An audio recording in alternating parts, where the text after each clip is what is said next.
Hey everybody, glad to see you all here. Nice to see you. Today we're going to be doing something that is completely different. This is my first live by myself, my own live, and I'm getting prepared for the Battle of the 20-watt lasers, as you can see behind me. Let me see if I can get the camera over there. Let's see. I think no, it's that one. Yeah, there we go. So I've got four 20-watt lasers here today, and those four lasers are the Atom Stack A20 right here. Over here, I've got the Acer P20, I believe that is. Back there in the big enclosure is the ComGrow 20-watt. And behind me over here, right directly behind me, I don't know if you can see it or not, is the XTool 20-watt. So these are the 420 watts that I'm going to be starting with today. And we're going to go from probably, it's probably going to take, I'm going to say 7 to 9 days, I would guess, something like that, to get through them all. And what I'm going to do is I'm going to do the exact same file with this laptop right behind me. I'm going to run that exact same file with the manufacturer's suggested focus on each of these lasers. And all I'm going to do is roll the laptop from laser to laser, set the manufacturer's focus, use the same exact piece of wood. And I'll show you the wood is, let's see, I'm not sure where it is. Probably, well, you get the idea. It's up there somewhere. Up there on the shelves is the wood. Going to use the exact same wood, exact same manufacturer, and we're going to run these files on all four of them and see which one. We're not actually going to pick a winner. I think what I'm going to do is I'm going to let you guys pick the winner. So we'll compare them side by side to each other. Each one of those files, each engraving, each cut, each piece of acrylic, everything is going to be compared equally. And I'm not going to declare a winner. I think I'm going to let you guys declare the winner. So whoever you think is the winner, you can base it on the results of all of the testing. So I hope that you're going to enjoy that. It's probably going to take me, like I said, 7 to 9 days, something like that, to get through all of the testing, because I really want to push these through a bunch of different materials, a bunch of different tests, so that we can see how each one of them operates under every condition. And perfect example of that is engraving. Some of them have smaller dot sizes, some of them have wider rectangular dot sizes. So that's going to be key. The engravings, the cutting ability, and I think that you're all going to enjoy that. So right now I see in the green room, I've got my friend Jerry from 3D HP. Let me bring him in real quick. Hey. Hey, Jerry. Hello, Rick. How you doing today? Hello, everybody. Good to see you. Good to see you. I just saw Jerry yesterday on his live stream. So Jerry has agreed to come in today because I really can't see all of the comments, and he's going to read off the comments to me. And this way, I can concentrate on answering questions and things like that. And today's questions are going to be basically about how have these performed so far, I guess, or any questions that you might have from the last live stream. There were quite a few questions that weren't answered. So what I've done today is something a little bit different. I have gone and set up a special email address that will only work for this live, and it will only be active until I post the review. So the email address is very simply qa@lahobbyguy.com. So if you have any questions that go unanswered on this live stream today, I want to make sure they don't go unanswered. QA, question and answer, qa@lahobbyguy.com. That's where you're going to send those questions. But I'm going to try my hardest to answer the questions here today. I see old man's in the house. How you doing, old man? A lot of people here. If I could, Rich, let me tell people who I am that don't know me. Yeah. Introduce yourself, Jerry. I'm sorry.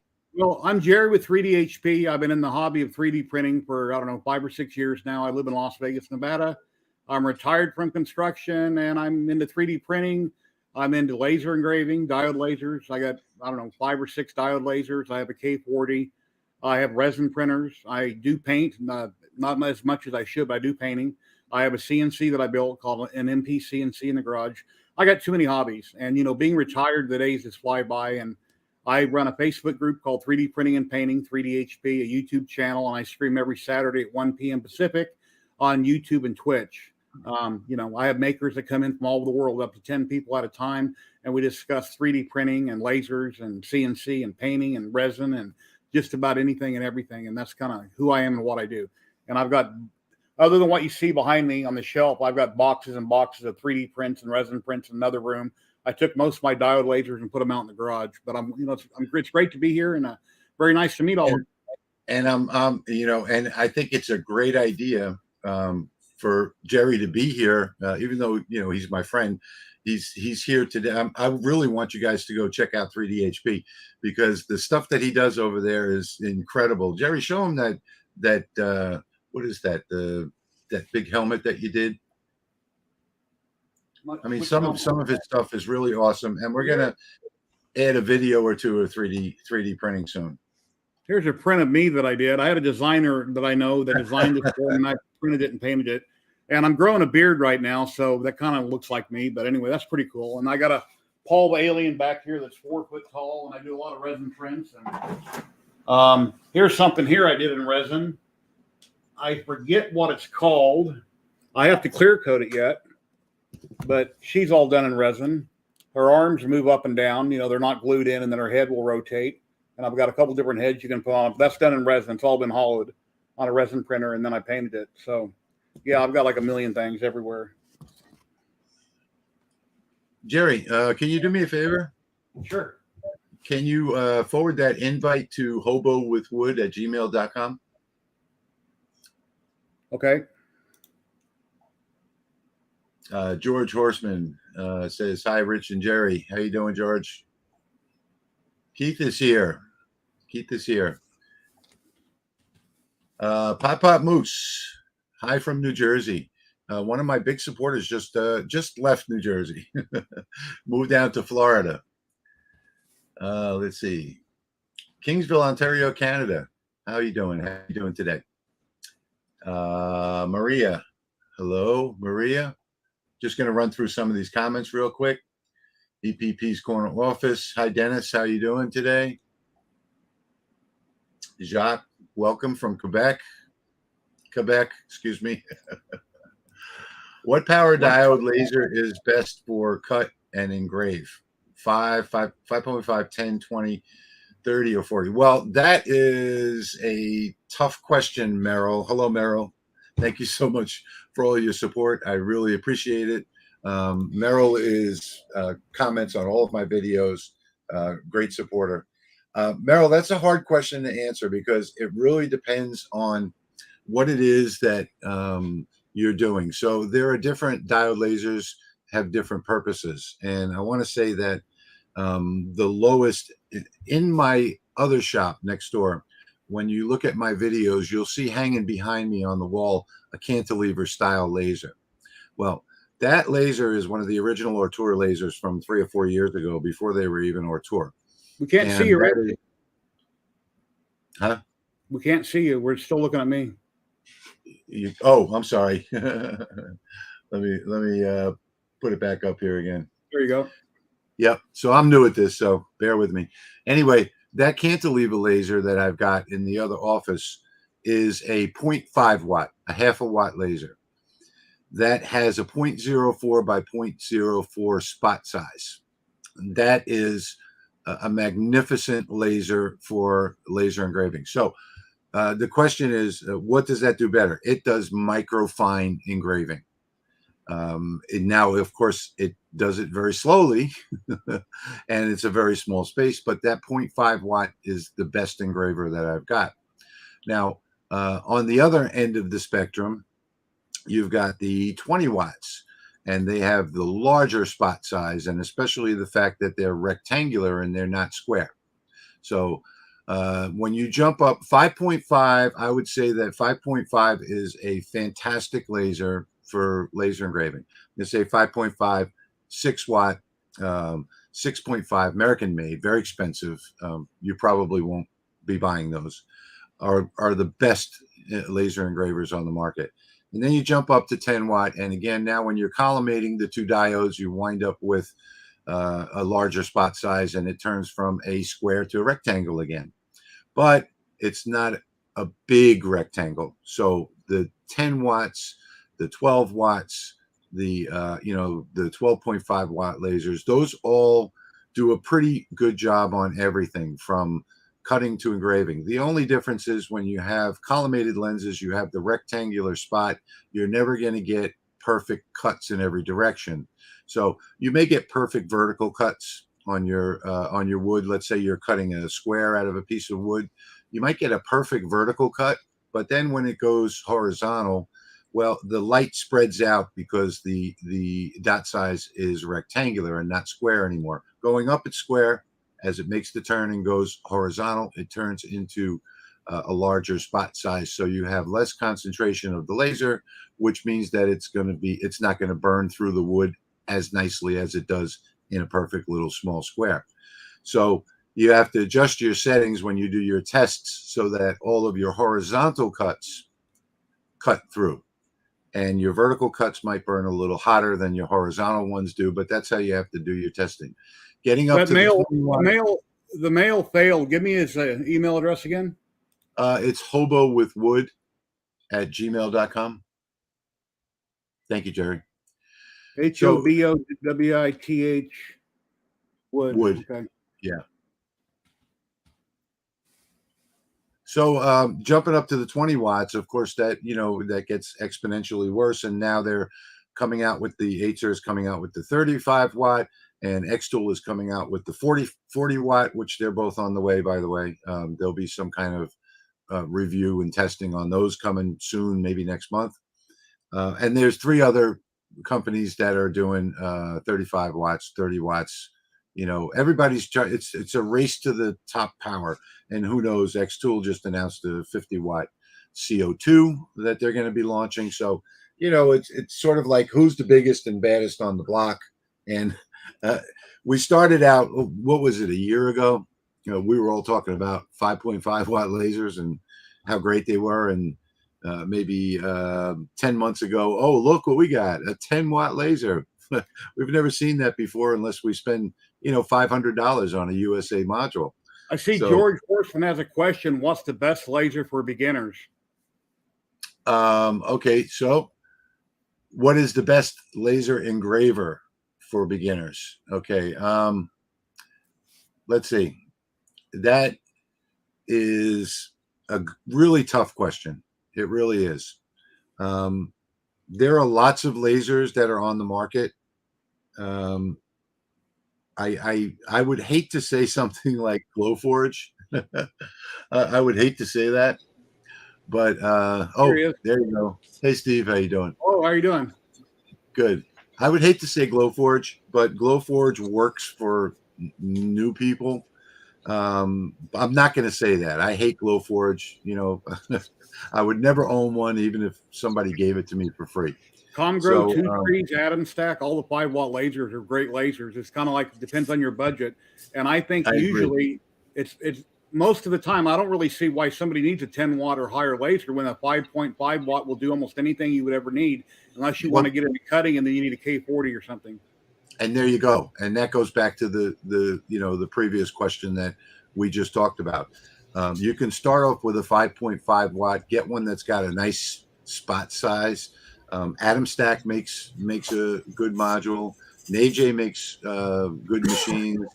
Comgrow makes an excellent machine. I've got the Comgrow, the original one back there in that big tent behind me over there. That's been, how long have I had that one, Jerry? Almost 8 months, 9 months, something like that. Yeah, one person was asking, did I use a scanner to create that head? The designer that did it for me, I sent him 2 pictures of myself that I took with a selfie, and he sculpted it from scratch based on pictures. I just now seen the comment. And Hobo with Wood, I watched your video yesterday about your little Ford truck. Oh, yeah. Truck up on the door. I never knew they had such a thing that would mount on a door. That is really unique, and that is an awesome design that you did. Congrats. Thank you. Thank you. It's Yeah. free. It's free on Laser Maker's Realm. Yeah. Awesome. Yeah, that was a great video. If you guys haven't seen, Steven, introduce yourself for everybody, please. Hey, y'all. I'm Steve, also known as HoboWood, and I am a really green newcomer to lasers and laserology. Only been doing this since June this year, but I have jumped in with both feet and learned everything I know from watching Rich and his YouTube channel. So, Oh no, you haven't. yeah, I learned my foundation from Rich, and everything else has been expanded on what I learned from watching his channel. So, muchas gracias, Rich. But this has been such an exciting year learning to use lasers and Lightburn. So here we are. Back at you. Oh, he's gone. Oh, you dropped out? No, he's No, dropped I'm out. not gone. I'm still here. No, You just I off got camera. to put it right back on screen. It takes me a while to get used to this. So Your camera's pointed at the ceiling. yeah, I see that. That's why I said you. Oh, he's gone. Oh yeah, I see. So this camera has a mind of its own. It'll either follow me around or it'll go somewhere else. Yeah. So I like it because it's got like that follow me thing when it feels like it. So when it feels like it, it's going to follow me around. And maybe I should give you a little tour of what we've been doing this whole past week, why it's been so quiet. We've been setting up this whole area over here for the battle of the 20 watts. And up top up there, I've got a couple of enclosures. The XTool is over here that you can see. I've got the Comgrow. Well, I don't have to open that. Back inside the big tent here. Over here is the Aether. And we've been basically cleaning up this area over here to get it ready to shoot videos and do some live streams and things like that. And we've got behind me here, we've got all of the supplies up on the shelves. We put up some shelves.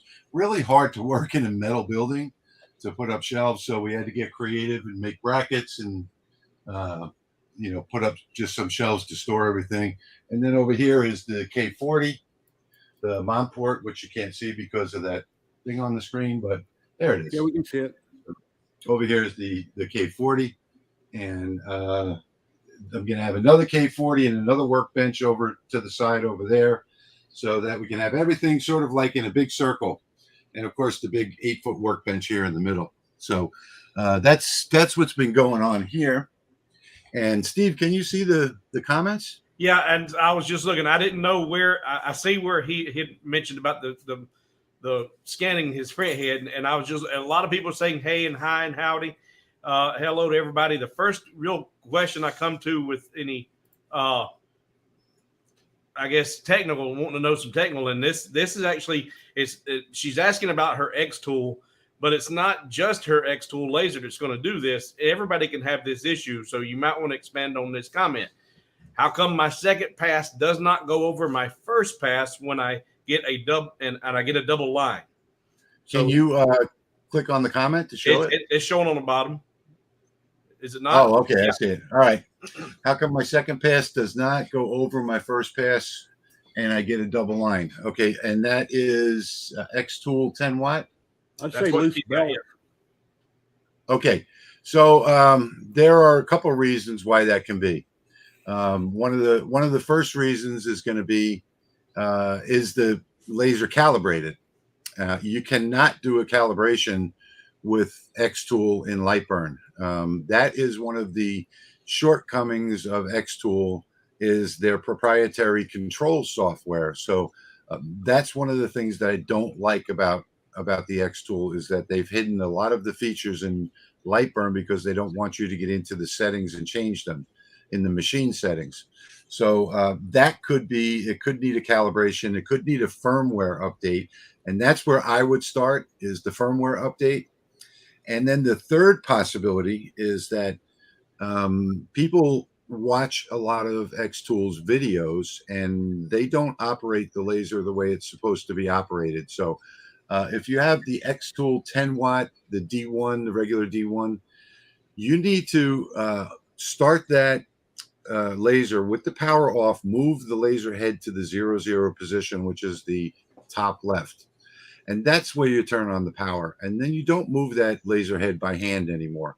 And if you watch their videos, that's all they do is move it by hand.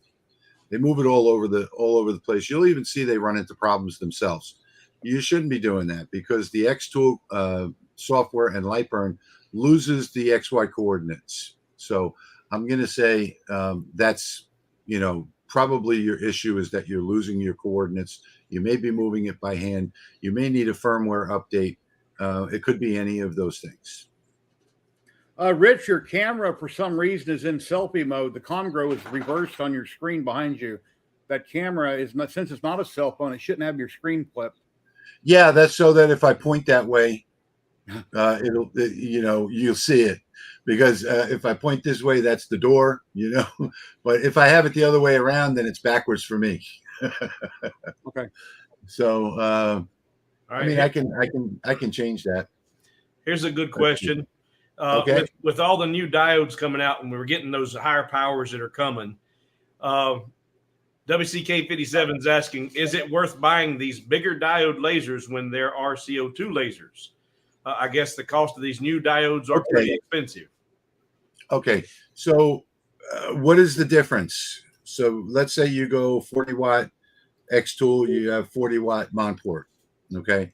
So you have 40 watt XTool, 455 nanometers, 40 watt Monport, 1064 nanometers.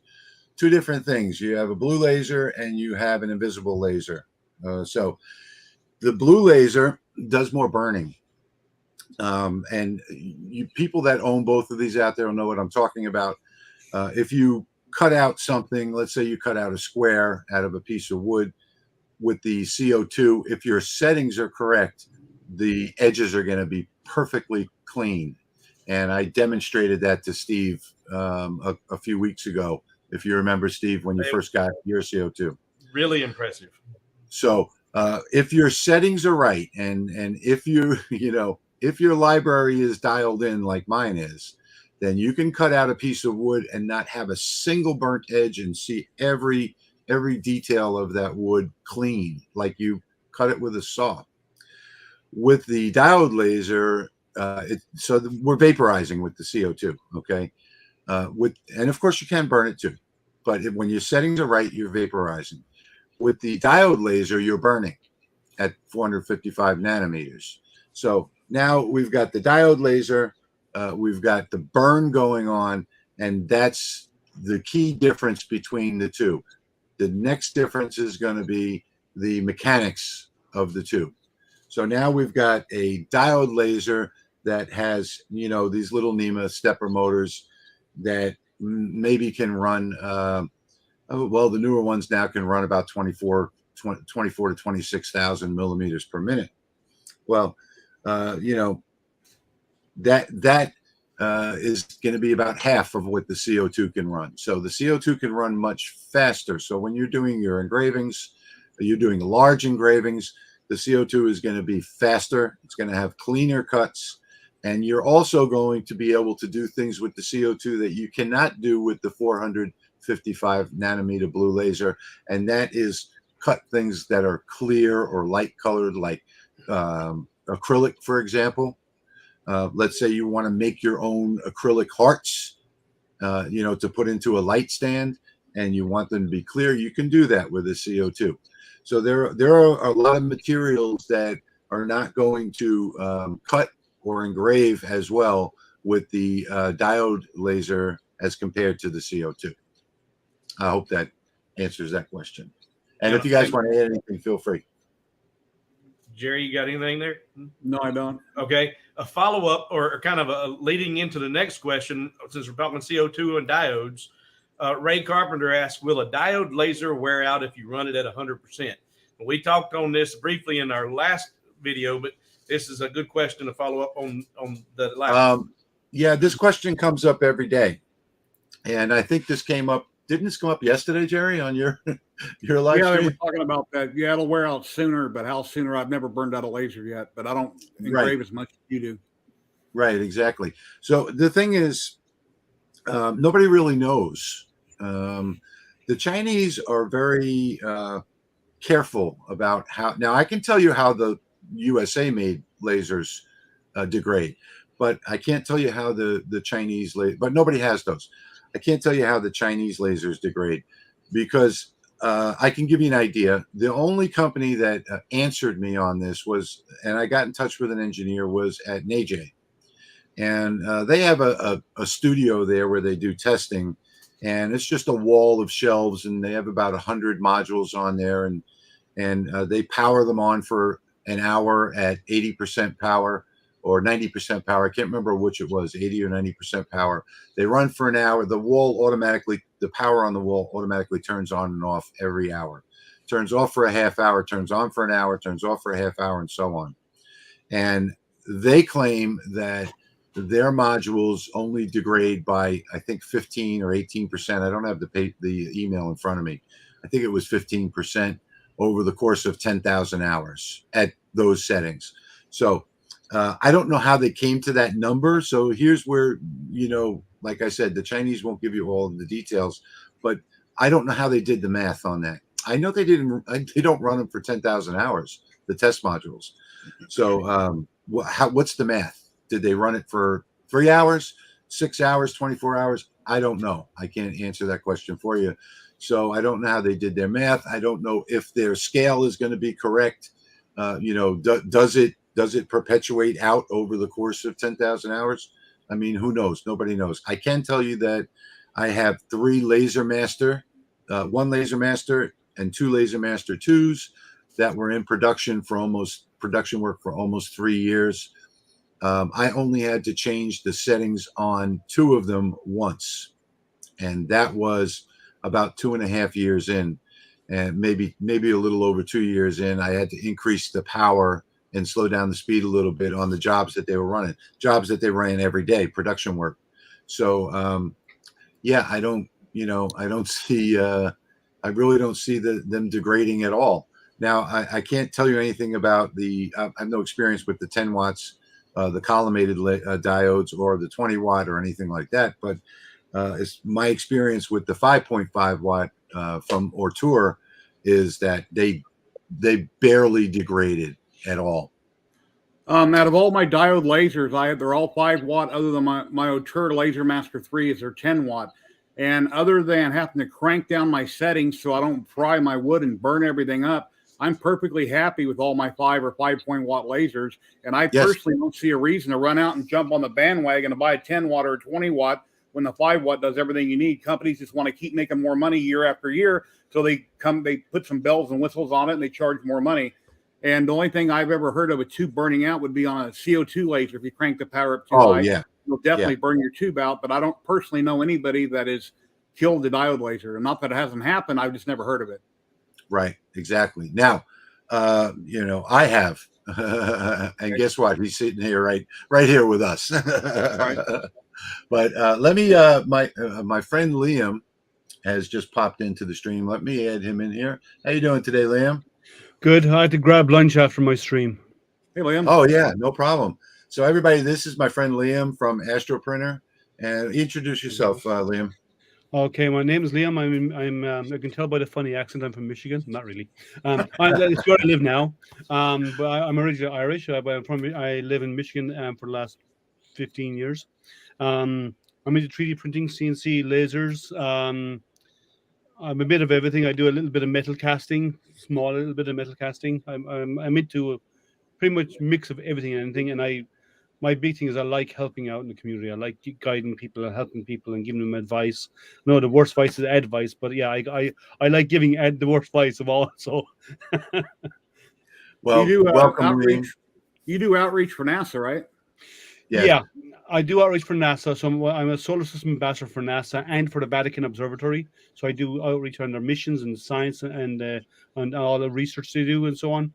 And I'm also involved in 50 other different. I'm an astronomer, an amateur astronomer. So I'm heavily involved in astronomy outreach and all this kind of stuff as well. Liam does some awesome 3D printing as well, for his causes. What did you get that new rocket done with the steam coming out of it and all? No, I only got the kit, and I was going to print on a new printer, so I got the new printer. I unboxed this morning, and one of the projects I haven't finished yet, but let me show you. I'm working on the James Webb Space Telescope. Oh yeah, look at that. That's cool. Nice. So I'm working on that right now. That design. That's all 3D printed, folks. Yeah, the mirrors obviously is not. It's cut in. That was cut on a CO2 laser. Oh yeah. But but all the rest is 3D printed. Yeah, resin printed. Very nice.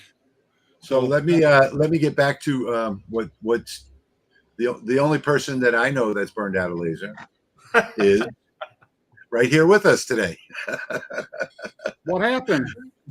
I don't know, because it was my first laser ever, and I don't know if it was just a faulty module from the very beginning, because I was constantly cracking the dust lens.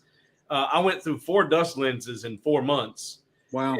And one of my viewers mentioned that the original laser module did not even have the dust lens on it, and they never had an issue. And so I said, well, I'll take the dust lens off. Maybe that was my problem. Well, within a month of no dust lens, I ended up cracking the lens on the module itself. That sounds like particles are landing on the lens and they're getting overheated.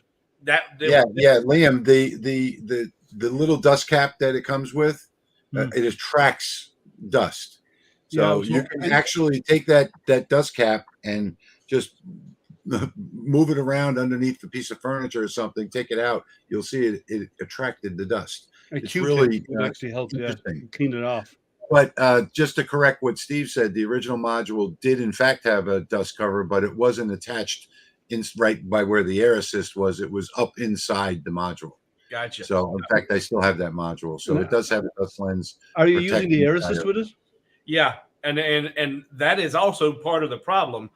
And Rich, I'm not calling names out because I don't know how we want to get into too many derogatory comments, but by names. But this particular air assist, yes, it does not blow directly out the bottom of the nozzle. It comes in at a right angle, and it causes, it has the Venturi effect. It causes actually, and I actually did a video demonstrating where when I was cutting paper, doing some cardstock, that as I was focusing the laser, I noticed, and I hadn't got it dialed in just right yet, I noticed that when it get close to the edge of paper, it actually sucked the paper up to the nozzle.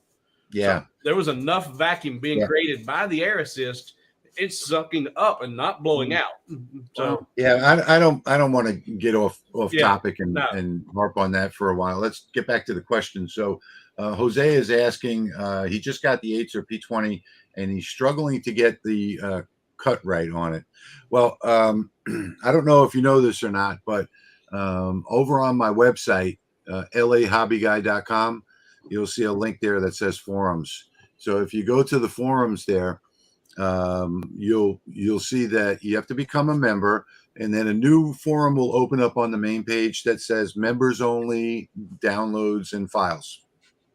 Well, in there, you're going to look for the library setting. It's going to say cut and engrave settings for diode lasers. You got to go to the diode one, click on that.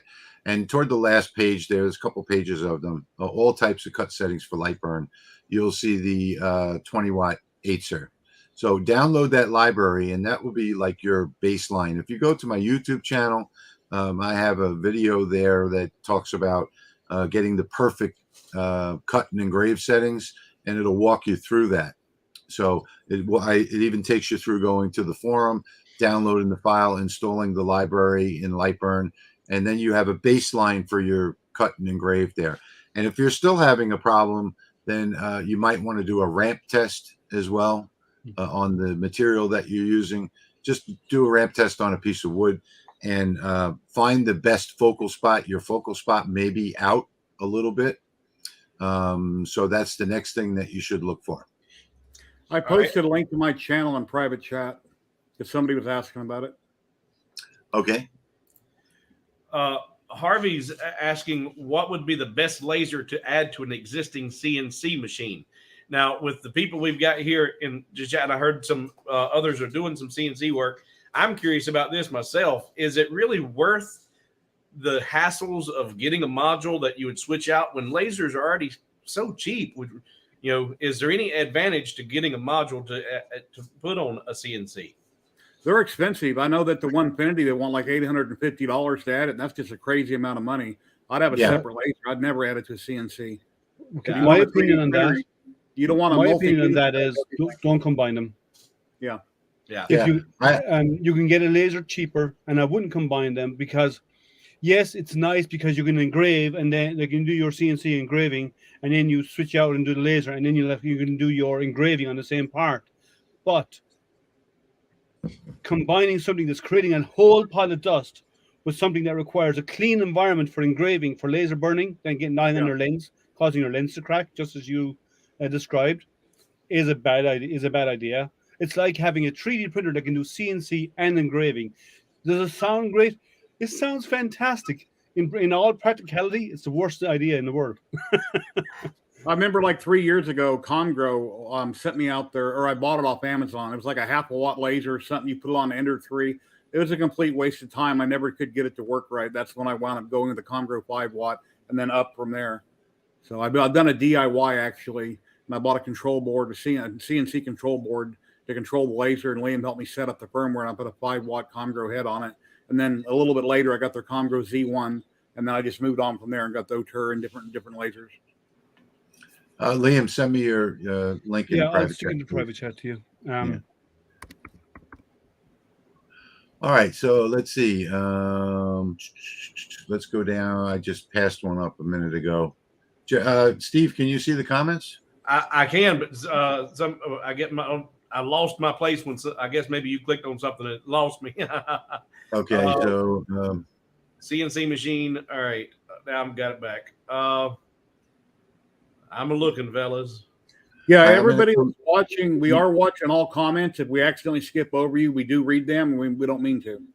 And remember that I've got that email address set up now, qa@lahobbyguy.com. So don't send any emails now. Let's see what kind of questions we get through today. After the stream, if you still have a question, qa@lahobbyguy.com. That's going to be a temporary email address just for the stream and just until we get the video up about the 20 watts. I posted by the way, you know what, too? I should probably tell you who's responsible for everything that goes on here. Chaz, come over here, man. This is Chaz. He is the shop. He is the shop guy here, and he's the guy that does all the work. So, been helping Mr. Rich. Everything that you see that's happening here with the shelves and everything else, this is the man that's here every day, doing all the work and getting things done. So I just wanted to have him say hello. Nice seeing y'all. Nice to meet you. Take care. You too. All right. So I put that in private chat for you, Rich. All right. Thank you. So let me jump over there real quick and get his. Let's see. There's two of them in that. Oh, I see. I see what you did here. Yeah, there's the Twitch and the YouTube. So the Twitch is just Twitch TV / okay, I got it. And YouTube's the same. It's just youtube.com/. Yeah, I think that's right. And I'll get this one over here. Bear with me, guys, because I'm the only administrator, it looks like, here today. Well, Steve is too, but neither one of us know what the heck we're doing. So, well, and Andrew Kitten had asked what the address was for Laser Maker Rail, so that's why I put up the banner there. It's Realm. I know our southern slang might be sometimes hard to hear, but it's not Laser Maker Rail, but Laser Maker's Realm. Nick at Build Dad Build sent me out his RA2 Pro for his XTool, and I guess he had problems with it, possibly a bad stepper, so they sent him out a new one. He was nice enough to mail this up to me from Texas, so I've got to put back together. I'm going to test it before I replace the stepper on it. to see what the problem may be. But yeah, it's a nice, well-built unit. That way you can grab a cup or anything you want from the inside or the outside. And you don't got to worry about the two rollers. Because a lot of times I have with a couple different lasers I have, when you got the rollers, things wobble, they jump. You might get something going too fast. It'll walk on you. And with this type of unit, you don't have to do that. And I think Liam went to get one that he 3D printed off of Thingiverse. It's something similar, which he's probably going to show here right now. If I'm reading his mind correctly, you're reading my mind. Yes, right. yes. You can. So if you're into 3D printing and stuff, there's one of the advantages. I know we're talking about lasers, but this will work for lasers as well. But if you have a 3D printer and you're into that kind of stuff, you can buy the equipment like Jerry has the metal one, or you can 3D print your own chuck. You want to swap cameras? Yeah. Okay. So I went inside and got something, being that you were showing that. Guess what? Guess what I have that's new. It's not out yet, but it is here. Oh, the camera doesn't like that. The camera doesn't like that. Well, that's the new metal chuck from Ortur. I've heard about those. Yeah. Yes, it is. Nice. So yeah, what they're saying is that this one is pretty much a clone of what Jerry just showed. Mm-hmm. And everybody knows, let me tell you, everybody knows Ortur needs to up their game with the rotary, right? If you've got an Ortur rotary, you know what I'm talking about. Yeah. And this one, they're saying that they've upped the game now, and it's easy swap out. So, you don't have to keep the original box to have all the extra parts to swap this and swap that. Now, I haven't opened it yet. As you can see, it just arrived from China. But this is going to be a game changer for the Ortur people, because so many people really hate that. Yeah, anything with rollers is a pain because stuff likes to walk and move. Could you pull Liam up on the big screen for a minute so we can show the one he 3D printed? Yeah, so this is a 3D printed chuck. Yes, I love that. Easy to assemble. It's only a stepper motor with an idler, a toothed idler. This is toothed also. And then there's a shaft that goes right through into the center here. And you adjust it by moving the back ring here, and that moves your chuck, your jaws. And the way it's designed is these can be reversed as well if you want to turn them off. You can unwind it, take them out, invert them, and put them back in the other way around. And you can apply pressure from the inside out or from the outside in. It's your choice. And so if you didn't want to pay 150 or whatever it was for the metal ones, which are really good and they last, and if you're into 3D printing, you can actually make one. Yeah. It's just a rotary chuck. Yeah, I love that one. That came out beautiful. Yeah, it's easy to build. Yeah. So I got another question. Thinking of, that's not the one that I wanted to get. This is the one I wanted right here. So speaking about rotaries, I wanted to put this question up real quick. Can you explain millimeters per rotation to me? Okay. So the millimeters per rotation is the amount of distance that it takes to do a full 360 degrees on your stepper motor. And that's all there is to it. In order to get that number, you have to measure the circumference, or actually the diameter. Either one you can put into Lightburn of your roller itself. Once you've done that, you put it in either the diameter or circumference, whichever one that you measure. Most people do diameter. They put that in, and then you start off with your baseline steps per rotation. So your roller accessory, like for instance the Ortur, I started off with 40, with number 40 for the steps per rotation, and that didn't work. So I wound up with 60. And you run a job, and you have a cylinder, like a wood cylinder over here. Grab that one for me, Chaz. You make a rectangle on Lightburn, and you set it to whatever steps per rotation you think it is. Some manufacturers tell you, 60, put in 60. Some of the CO2s are 900, 800. My big rectangular CO2 one is 960. But usually on the diodes, they're a low number. So let's say that your number was 60. You drew a rectangle in Lightburn, a long rectangle like that. And then you ran the job, and the rotary turned all the way around and burned the rectangle. Well, then you find out what the distance is. Let's say it was short. If it came up short, that means you need to increase your number to make it bigger. Slide this over, run it again. If it gets closer, if that's not close enough, run it again, and increase your number. Either increase or decrease the steps per rotation based on how that rectangle comes out. That's the easiest way to do it. Well, this one was dirty. Yeah, it's basically calculating. It's basically saying, and it's called steps per millimeter. It'll say, so when I do at 360 degrees on your stepper, in your motor that controls it, it's because it's a stepper motor. And the stepper motor has little steps it takes for each tiny maneuver it makes. Some of them can even do half steps, right? If it's a good quality motor. And it measures how many steps do I need to turn to go this distance. That's basically what it's figuring out. Right. It's like your 3D printer or anything else to make sure it moves in a linear direction for, like, say, 100 millimeters on the x-axis. You want to make sure it's exactly 100. If it's not, you have to adjust that steps per millimeter to make sure it's the same. On a rotary, it's the exact same thing. It's just that it's been burned onto a round surface instead of a flat surface. Right, exactly. So Philip is asking, being that we're on rotaries now, what is the proper steps in attaching the Monport type B rotary to my laser? So the proper steps are to turn off your laser, plug it in, unplug your Y, plug it in, turn the laser back on, wait for the X to time out. It'll time out because it won't find the home position, and that it'll assume that it's in the home position wherever it happens to be. Of course, you want to set up your before you actually do all this, you want to jog the laser to the position where you want it to be.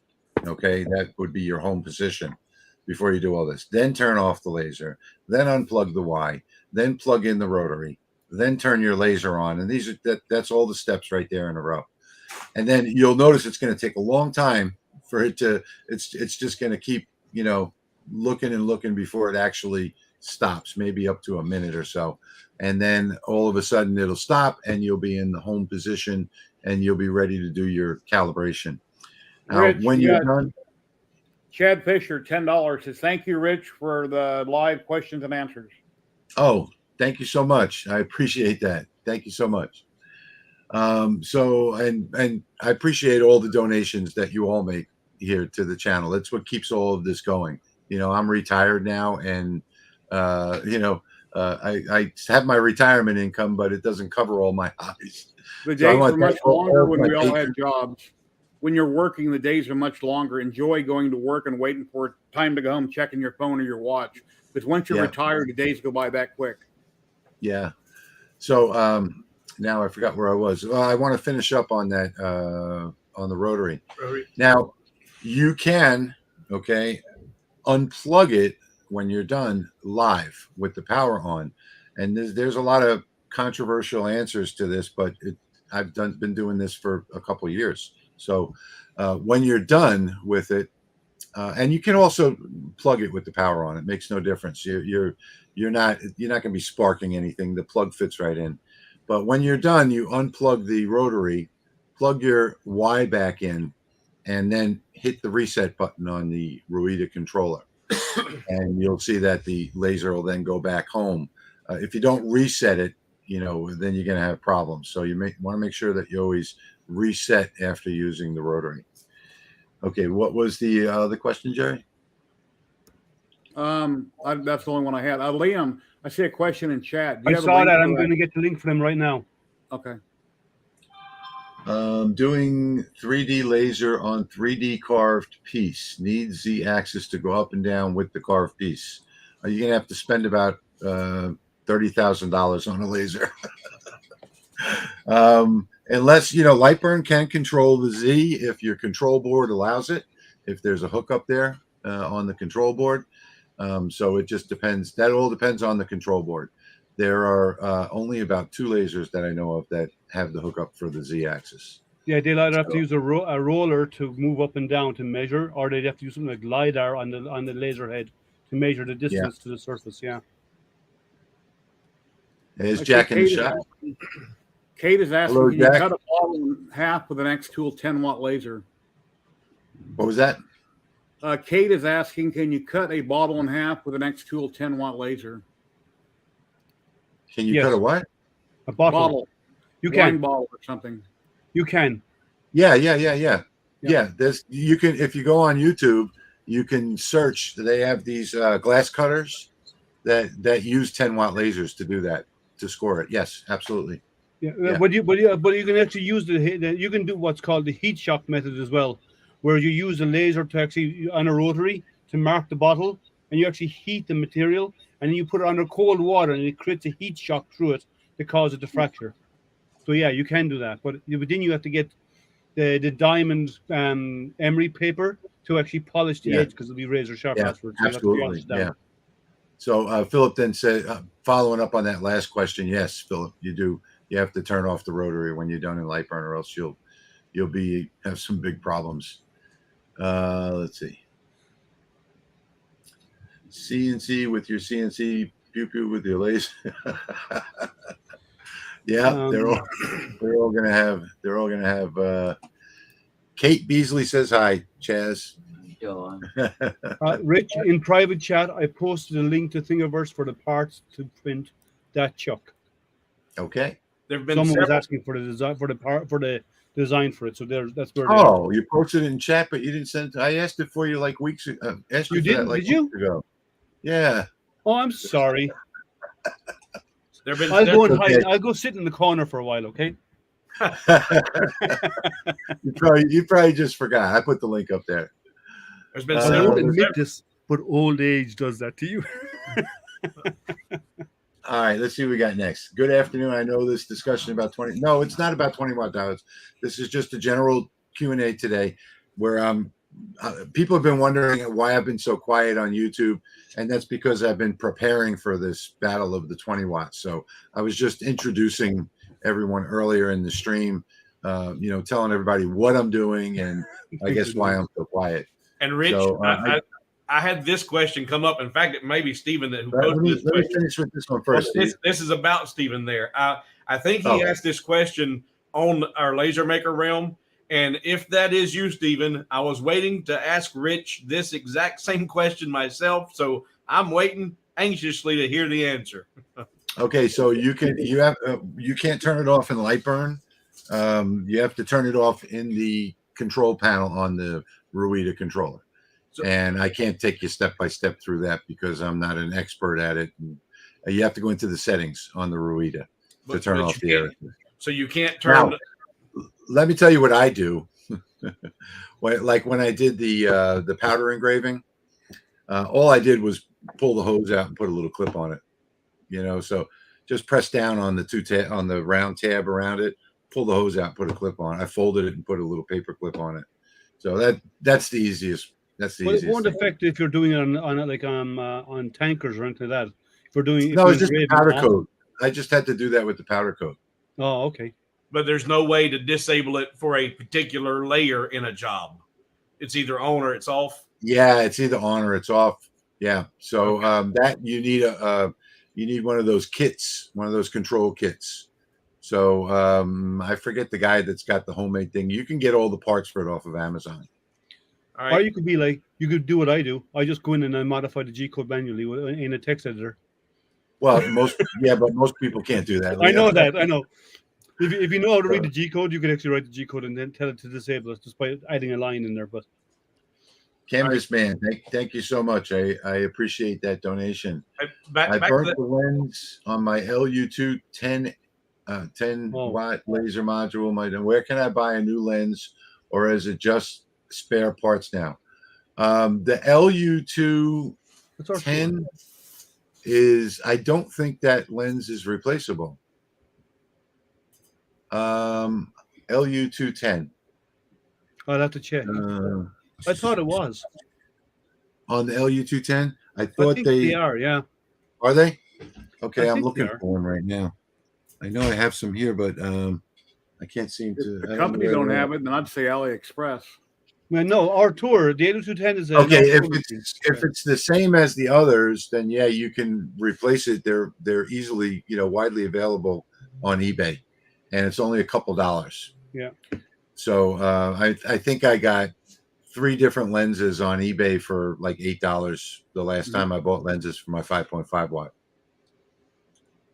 There was a question. Better quality ones too.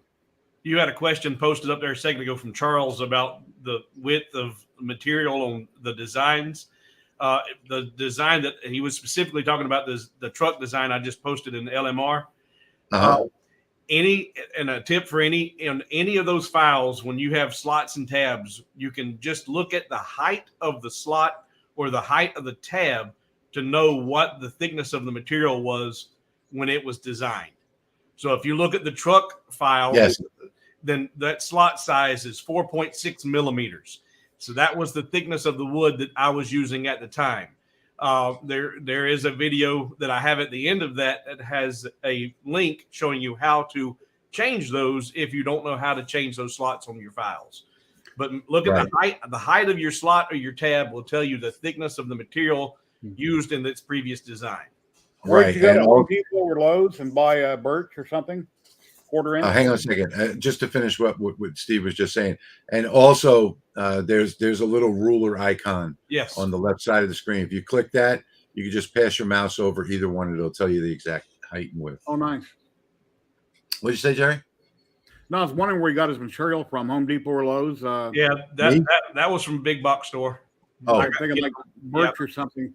I know the 2 and 3 millimeter basswood. I hate that stuff. It warps so damn easy.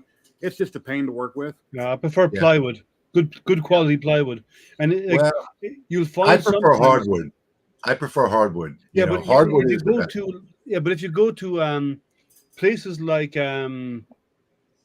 what's it called, the craft store, something home. I can't remember the name of it. There's a couple of them around, but some of the craft stores, they may not do, or the hobby stores where they don't do, where you won't get lots of wood. You might actually buy the wood that they sell with the barcodes on them for what's the other CO2s? What are they called? The really expensive ones. They're K4. They're 40 watts and they're about $5,000. What are they called?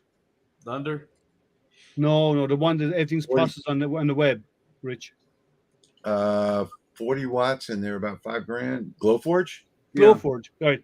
But a lot of the hobby and craft stores will have Glowforge material because in Glowforge you scan the barcode, but they sell them. They may not sell any other wood, but they actually sell those sheets, and those will work fine in almost any laser. Okay. And I also want to say that what they're selling is not what a lot of people are buying on Amazon. So let me see if I can show you the difference. Like Hobby Lobby, right?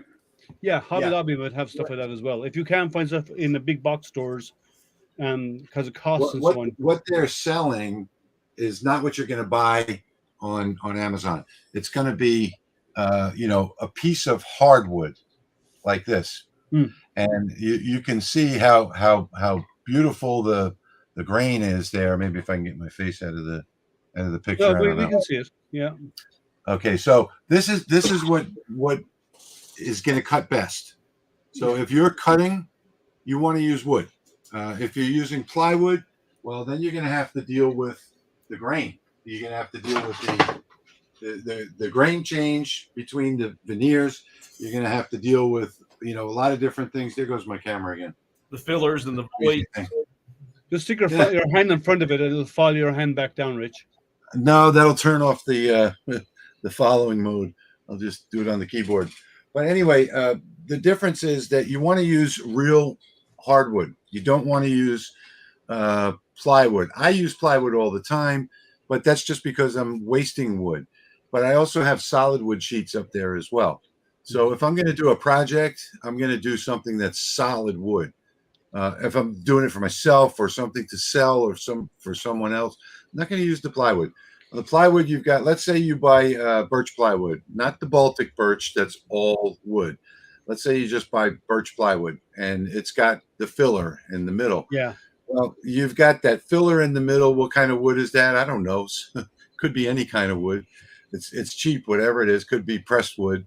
But then you've got the glue on each of the layers. So if you got 6 millimeter, okay, so you got 2 layers of glue, let's say, right? But that glue disperses the heat from the laser in every direction.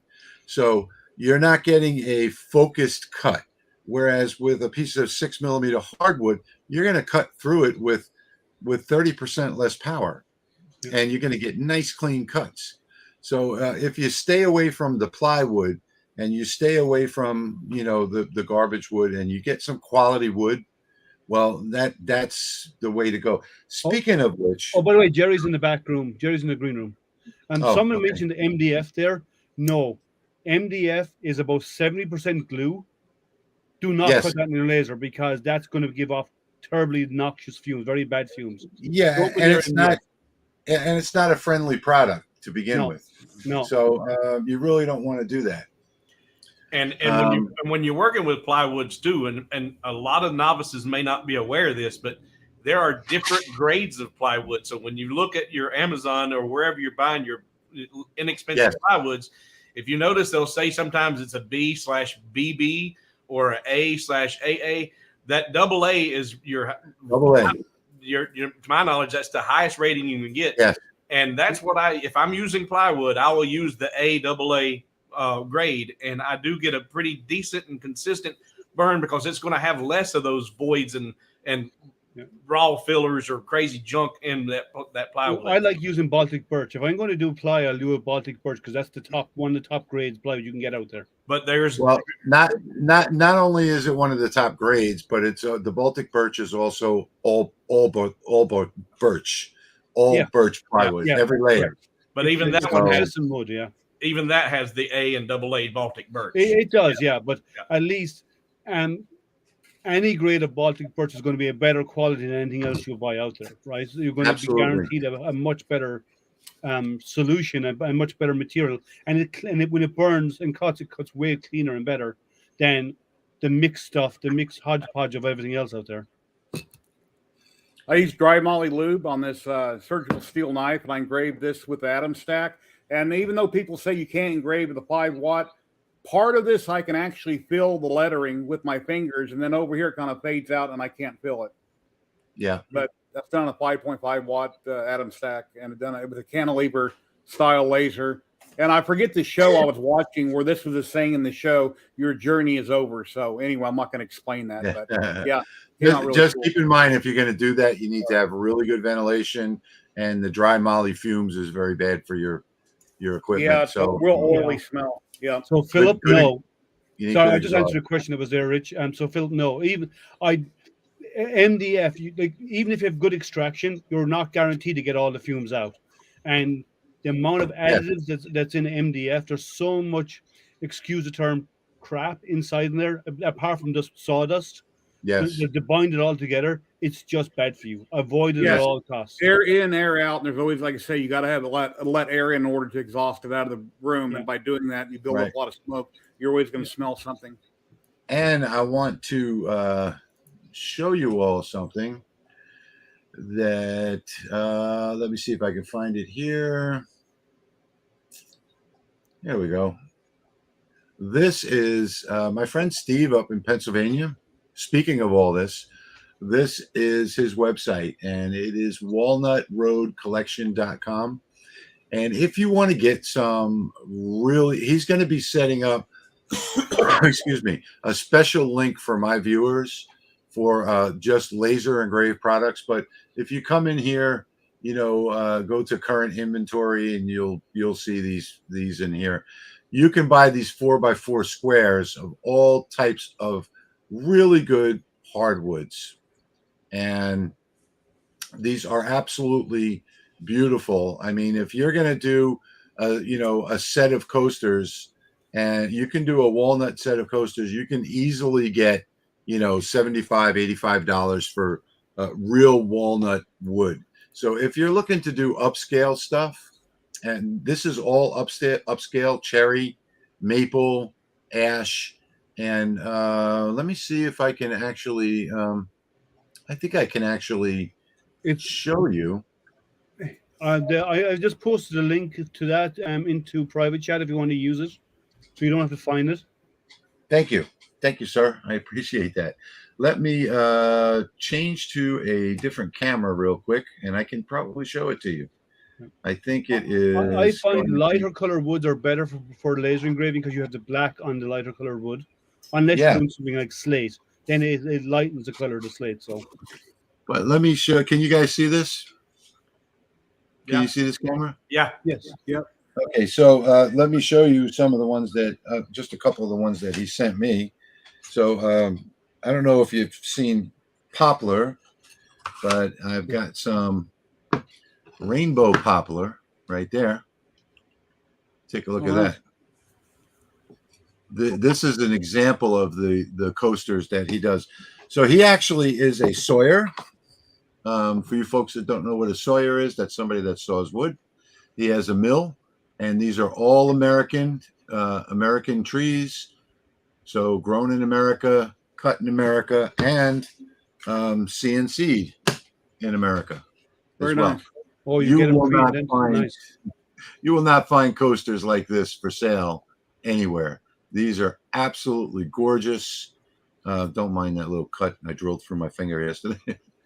Absolutely gorgeous in all different colors. And I've got a bunch of different ones here. I'm not going to go through them all, but these are all top quality, top quality things. So I just wanted to point that out and show that to you, show you the website. I've got a whole bunch of these here. I'm going to be doing a video just on this coming up soon. And yeah, so Walnut, what did I say it was? Walnut. It's in the private chat. You can just copy and paste it from private chat, Rich. Yeah, so let me go over to the private chat real quick. There it is right there. Thank you, Liam. Of course. Thank you guys for being here today. I really appreciate your help. Not a problem. You know, I'm not good at this kind of stuff. So Yeah, but you hang out with us, so the least we can do is hang out with you sometimes. I appreciate that. I talk a mile a minute on my Hangouts every Saturday, so it's nice hanging out with somebody else where I can just kind of listen and pop in here and there. And All right, let's get back to the comments over here. All right, thanks. Okay. yeah, you're welcome, Steve.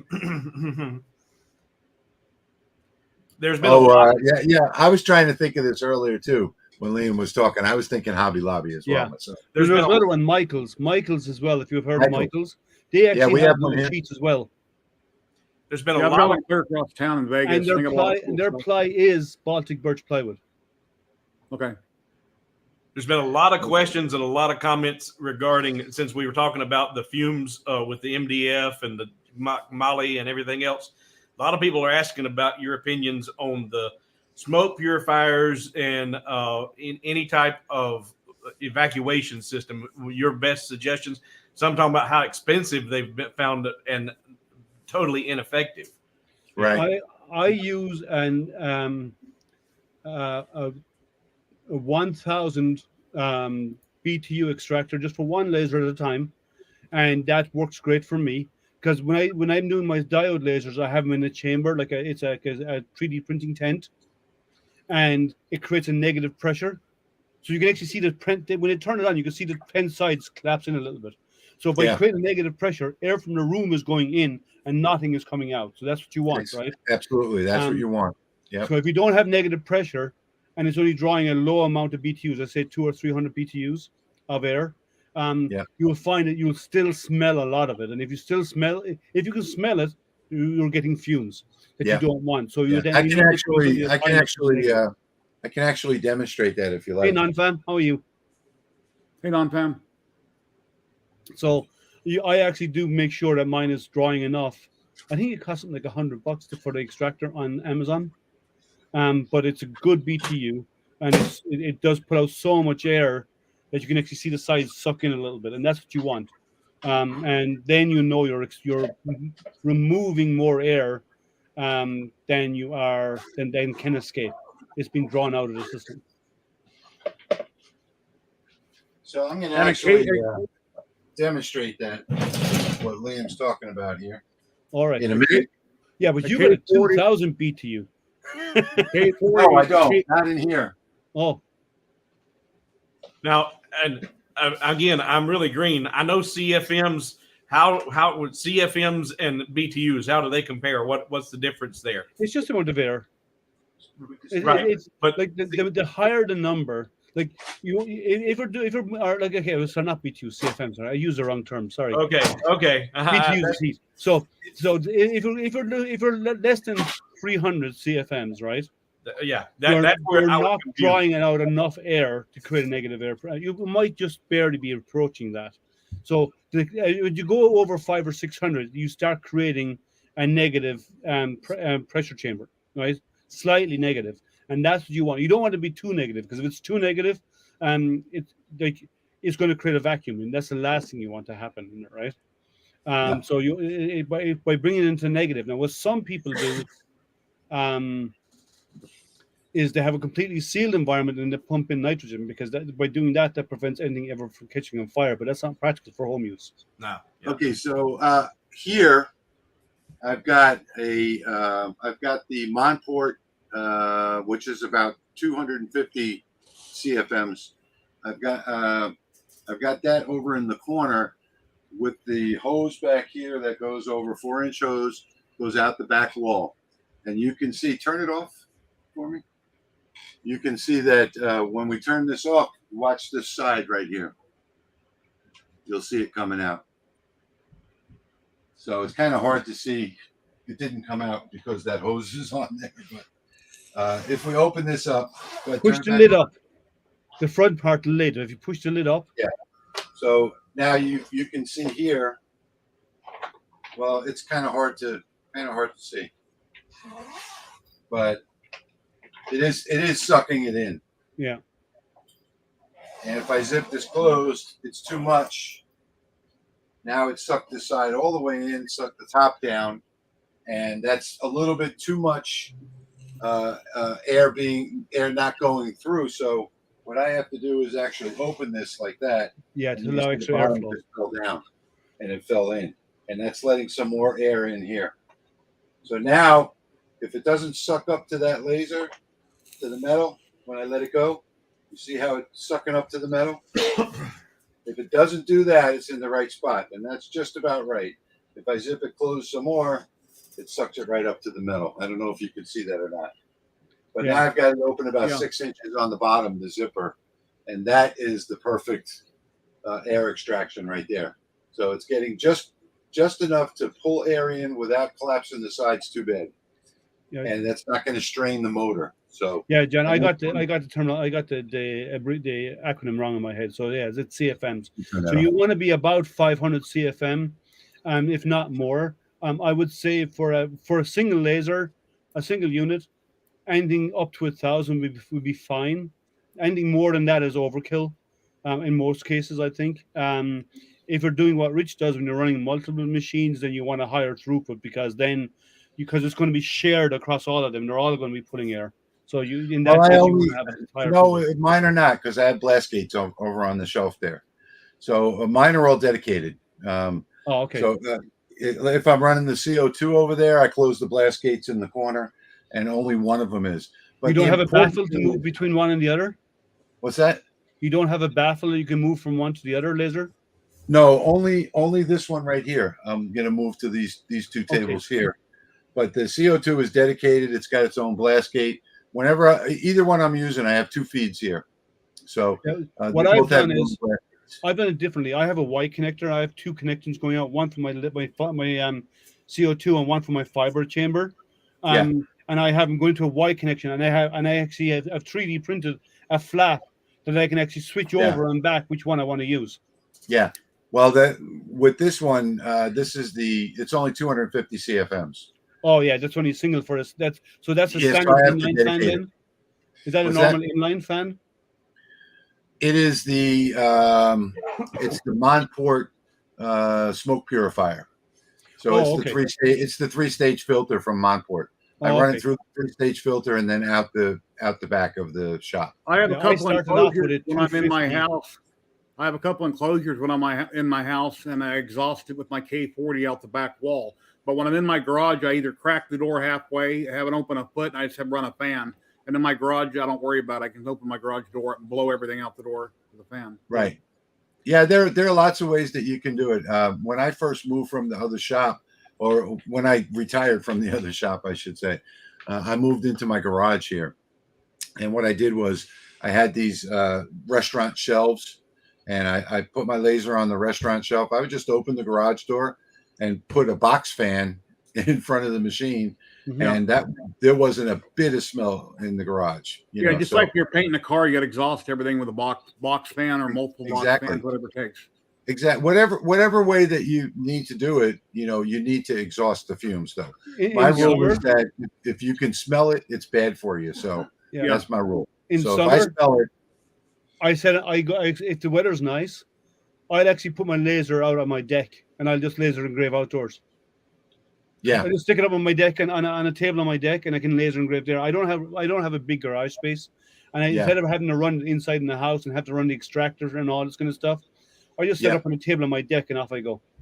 Yeah, I set up a video with one of my lasers behind me, and I was cutting wood, and it smelled like a campfire in my house, and I had to stop that. It's like, nope, that's not going to work. So I had to move it to an enclosure and set up a camera, and anyway. We all love the smell of a campfire, but not indoors. Yeah.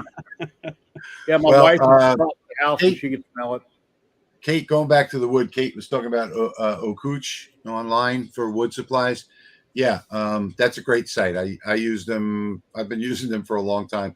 In fact, that wood that I showed you earlier, that maple piece of wood, that whole section up there on my shelves is all wood from Ocooch. So I think it's OcoochHardwoods.com or something like that. Yeah, they're absolutely a great supplier of wood. I've been using them for a long time. So a lot of people seem to be struggling with the Mike said the Glowforge. Yeah, I mentioned them a while ago. But a lot of people are struggling when they're moving to the higher wattage outputs, like 20-watt lasers. Just start out low power. Don't ever run at 100% unless you're cutting some heavy material, and even then, try not to. I would say on a 20-watt laser, if you have to use air assist if you're cutting anything, and if you're and it's a must. If you don't have an air assist, you won't succeed, and you won't. Absolutely, you will, but you'll char up everything. I've done with a 20-watt cut clean, use an air assist. Your output would be cleaner. You have less cleanup afterwards, and then when you're done, we talked about MDF. Never go near MDF.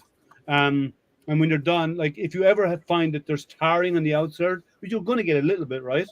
If you're cutting, get a bit of acetone and a damp rag and rub the edges outwards, away from the center outwards, and then let it air dry, and that will get rid of all the tar on the edge of your cuts, and your cuts are nice and clean. Absolutely, I use cleaning vinegar, so I find acetone and it works well. Just a small drop in there and a damp rag, and don't rub inwards. Always rub from the inside out, away over towards the cut edge, so that way then you're actually moving the tar that has been dissolved off the part, and then just air dry. Most of my projects, I just use either water or cleaning vinegar, but you have to do it quickly. Yeah, you got to get the soot off fast. So don't delay. As soon as you're finished cutting, grab a spray, a mist bottle of water, spray it down quick, and wipe it off quick. It'll come off in one wipe if you do that. If you wait an hour, you're gonna have trouble. You're gonna have to get some other kind of chemical or something like that. Jack in the shop has a good comment there about Ocooch. They have seconds there. They have seconds domestics and they have seconds exotics. So you can buy like a whole box filled with second material. They might have a little defect somewhere or a crack in the wood or something. Most of them are going to be really well, usable. So thanks for that tip, Jack. There's been a lot of people who've been expressing interest in Liam's Chuck. I don't know if that's something that he has that's available for sale or download. No, I posted a link out there so you can get it. You can print it yourself if you have a 3D printer, or find a printing service near you who will print it for you. And then you buy, and it even tells you in the Thingiverse link exactly what you need to buy. There's a list there of all the parts you need to buy and everything. So all the instructions are there. So they can find that in the comment section. I posted it there a while ago, and it's still in private chat. If Richard wants to repost it, he can. Hang on a second. I think I can just use my my clipboard key here, can I? You just go back to private chat and copy and paste it. No, I don't have to copy. It's in my clipboard. There you go. Okay. Okay. I don't know what the bulldog is. I enjoy engraving on canvas. I go to the Dollar Tree and I buy small canvases. Yeah. get the lighting just right on Yeah, it. but see what Jerry's not telling you is that's his photograph before he puts on his makeup in the morning. Yes. That's my wife in the morning before makeup. But Oh, I wouldn't don't want do to that. do that. Oh, You come don't talk after about morning. Betty Boop like that. That's horrible. Yeah, no, you're in trouble. You better hope she's not watching. And this is a dollar store little cutting board, bamboo. Just a random image of a lion. And then here's a Star Wars logo. Everybody's seen this around everywhere. If I can get it just right, we can see it. Anyway, it's kind of hard to see, but a few little things. But yeah, I take two cans of paint. I'll do like one color white, paint it one way, paint it the other way, nice even coat, let it dry for 20 minutes, and I'll hit it with black the same way and go over with low power. I don't remember my settings right offhand, but it's really nice to engrave pictures on canvas. So yeah. So the question, even if your laser has an exhaust, you wouldn't use MDF in a shop environment. Some people love it, and other people hate it. So I'm one of the people that I just dislike it. I don't like using MDF. I don't like the smell. I don't like the extra power that it takes, the extra time. It's one of the hardest materials to cut, as far as I'm concerned, because it's just filled. Everything's all glued together. It's just pressed wood. It's completely pressed. Someone else asked about the camera that what camera follows you. I'm using the Insta360 Link, and Jerry is using the Osbot. Yeah. So both of those do a fine job. I think the Insta360 Link has much better ratings, but and it has more features. So was also asking the PSI. Hang on. The name of that website is OcoochHardwoods.com. Go ahead. Sorry. Someone was asking about the airflow for the air assist. Most of the time when you're doing laser engraving, you only want about 3 or 4 liters a minute of airflow. You don't want to go too high, but you can, like most of the air assists out there, go anywhere from about 2 or 3 liters per minute up to about 10 or 15. If you get one that'll do that, that's more than enough, and you'll never need it. It doesn't need to be high powered. Can be a little diaphragm air pump is all it needs to be. Keep in mind that if you're using a diode laser, even a CO2 laser, you got to watch your air assist pressure. A lot of people talk about, I use 25 to 30 pounds PSI. No, that ain't gonna work. When you get over 9 to 12 pounds of PSI on air assist, you're going to be defeating the purpose of the laser. It's going to do the opposite of what you want it to do. So you got to do your tests with the PSI to see where you get the best and cleanest cuts. But normally keep it low. You want airflow to keep it cleared. You just want to clean the debris of the cut. That's all you want to do. You don't want to sandblasting the part, right? Exactly. So somebody says, do you clear coat your slate coasters before or after engraving, or not at all? That's preference is up to you. Personally, I do it after, because most people do. The reason why is because where it engraves, it actually kind of it chips basically it's fracturing the slate when you're doing slate, and by clear coating after it seals it all in. If you do it before, the area you fracture can actually come loose over time and actually break up a little bit. So I prefer to seal it, and doing it afterwards not only seals that, but it also makes the area you engrave pop compared to the darker slate behind it. Right, exactly. Somebody likes your cell phone stand, Steve. Yep.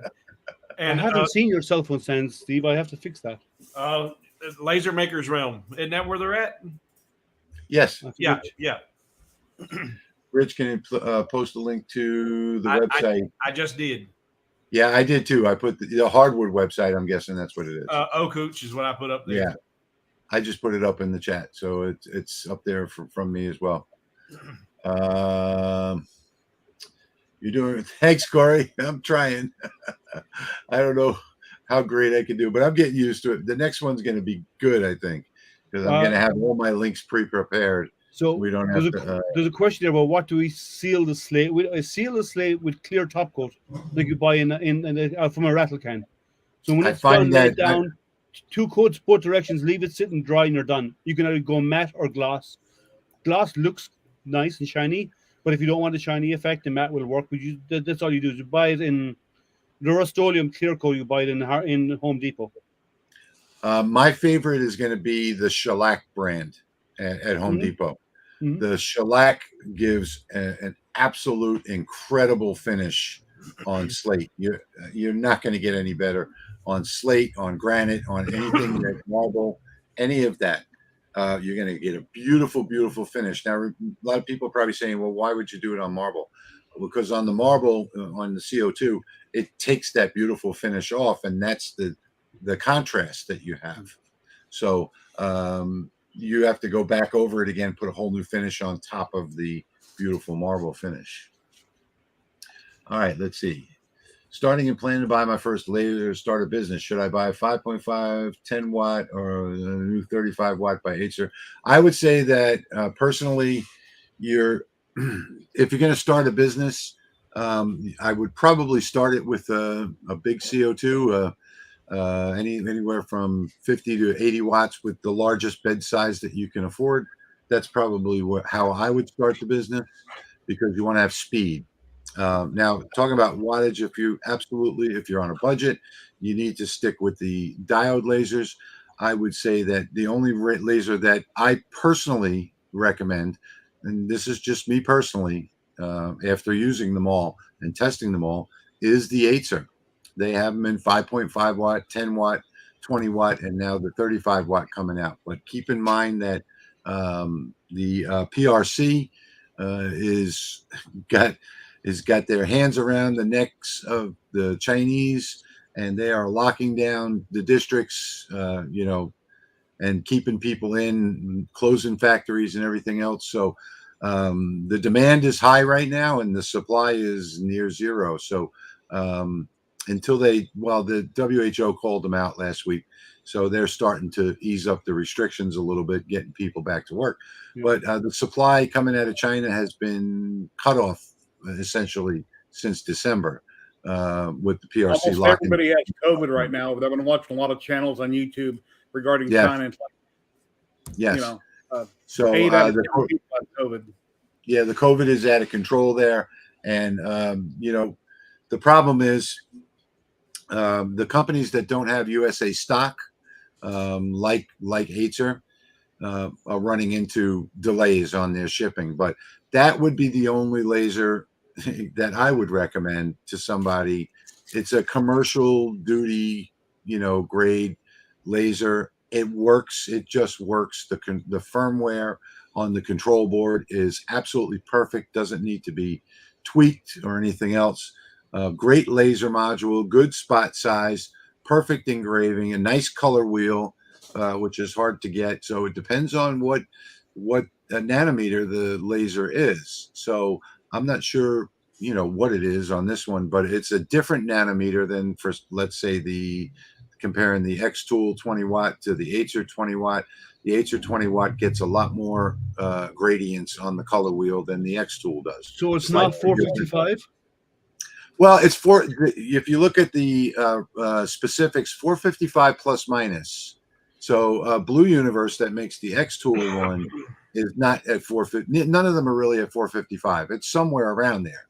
So depending on the diode that they use, the manufacturer of the diode determines what nanometer the laser is. So they're all slightly different. It might be but they're in that range. They're in between 450 and between 450 and 460 range, roughly. That's right. That's exactly right. So, and depending on where it winds up in that range, it depends on how much gradient you can get, like in a raster, or grayscale.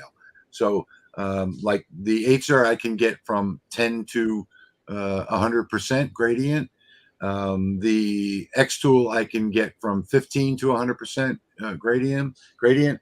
The Atom Stack P20, I was able to get from 10 to 100% gradient. So it just depends on where it falls. I would recommend, and I only recommend the Acer, and I hope they resolve their shipping problems pretty soon. I think they are probably going to be back to work either this week or next. So that's good. That's where I would personally go. I don't have any of their products. I have a lot of Ortur, and I have Comgrow and a couple of others. I don't have the Acer or the AJs. I don't have those. Well, if you go with Ortur, the best customer service in the business. Oh yeah, I love Gil is a saint. He's fantastic. I love dealing with Gil. Jill, like Jill. Yeah. But I deal with him. He's fantastic. I've Yeah, chatted with him online and everything. Jill in Portugal is their head of support, He's and now they a have a PM. tech support. I'm sorry. He's a product manager now. Oh, is he? Yeah. Okay, well, he's still working in support though, because he's answering questions. He helps them out, yeah, but he's actually PM now. Yeah. He's also got a young lady working for him now too, and somebody else. Yeah. But if you buy an Ortur, you'll get the best support out of any laser company out there. Okay, but you're probably going to need it. 17 firmware updates in 2 years tells you something right there. So the firmware is still not really under control, but the LaserMaster 3 is pretty darn good. I like the LaserMaster 3 quite a bit. If you go with Atom Stack, it depends on who you buy it from. Some of these companies now you're not going to buy from the manufacturer. So you're not going to get the best support from the manufacturers. You might be buying from just a wholesale outlet that sells on the internet, or maybe from AliExpress, or maybe from Banggood or something like that. And you don't get the same kind of support. So if you're worried about support, go Acer, because been problem free. I've got a lot of hours on the Acer P20, and from the very first day I never had a single issue. Not a single issue. I can't say that about any other laser. If you're having trouble getting hold of the company through support or email, go to their Facebook group, publicly make a post, and then usually they'll respond because everybody's seen it, everybody's reading it. Yeah. Any of the companies actually. Yeah. You can go to any of the company's websites and do that. If you go to their Facebook group, they all have somebody that monitors the Facebook group more than anything else. Doesn't matter what company it is. Yeah. So they don't like to be embarrassed in public. And their social media teams are really good. That's a great tip, Jerry. Yeah. Thank you.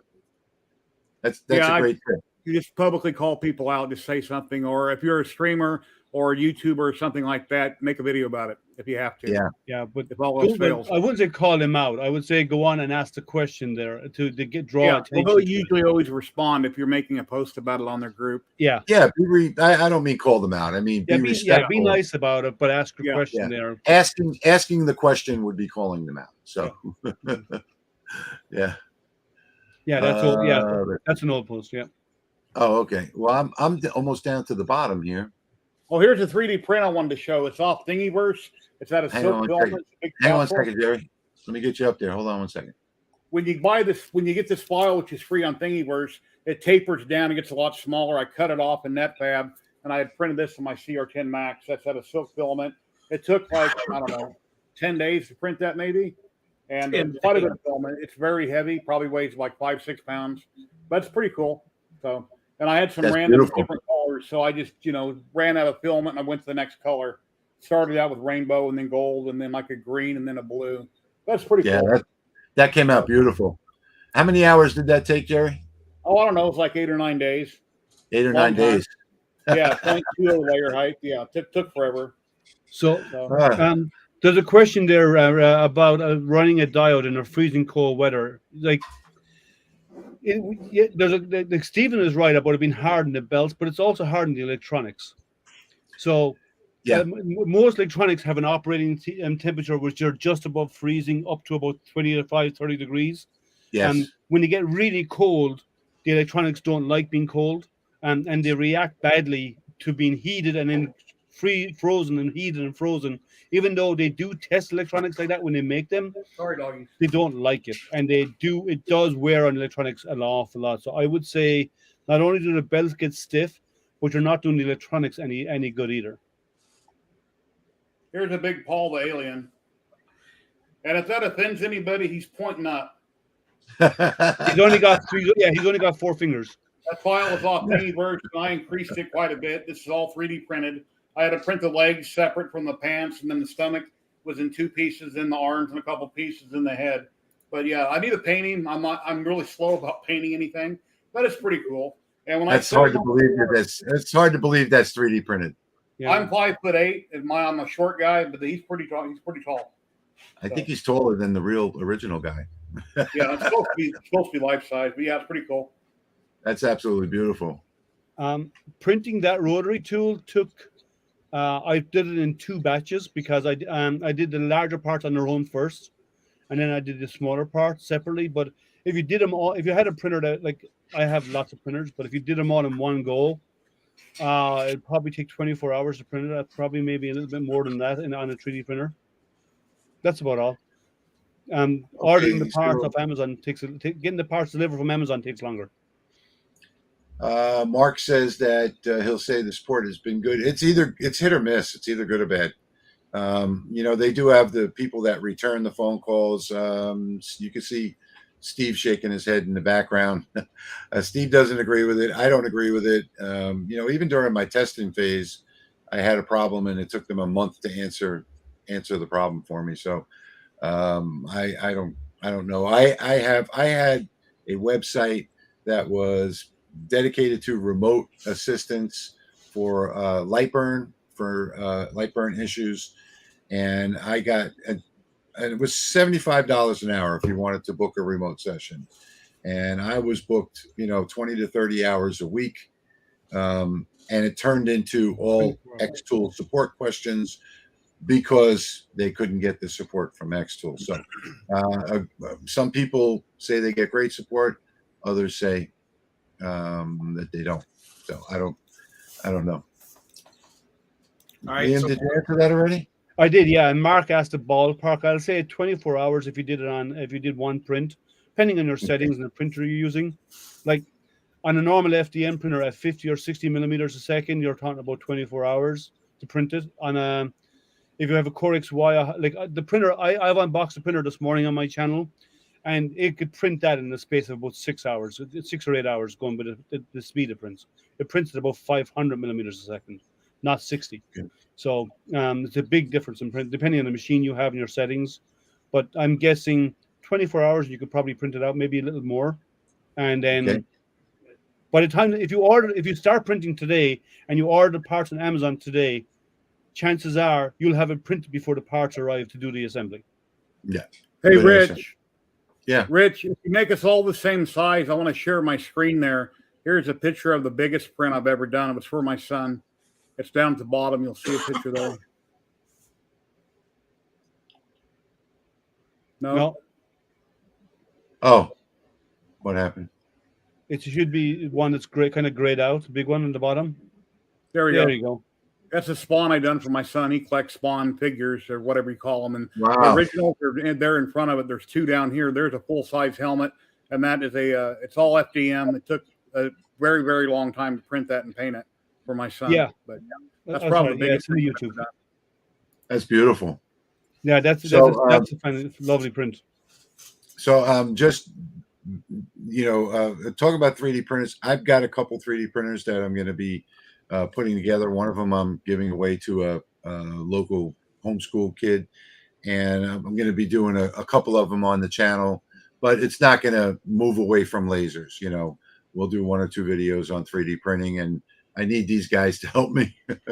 Yeah, if you need us, just buzz us, Rich. You know that. I have a couple of 3D printers. I know they're easy to put together. I've done them before, but as far as, I'm not going to do any teaching on it because I don't know anything about it, but I'll give you my impressions on these. I think one of them is a Ender and the other one is a Creality.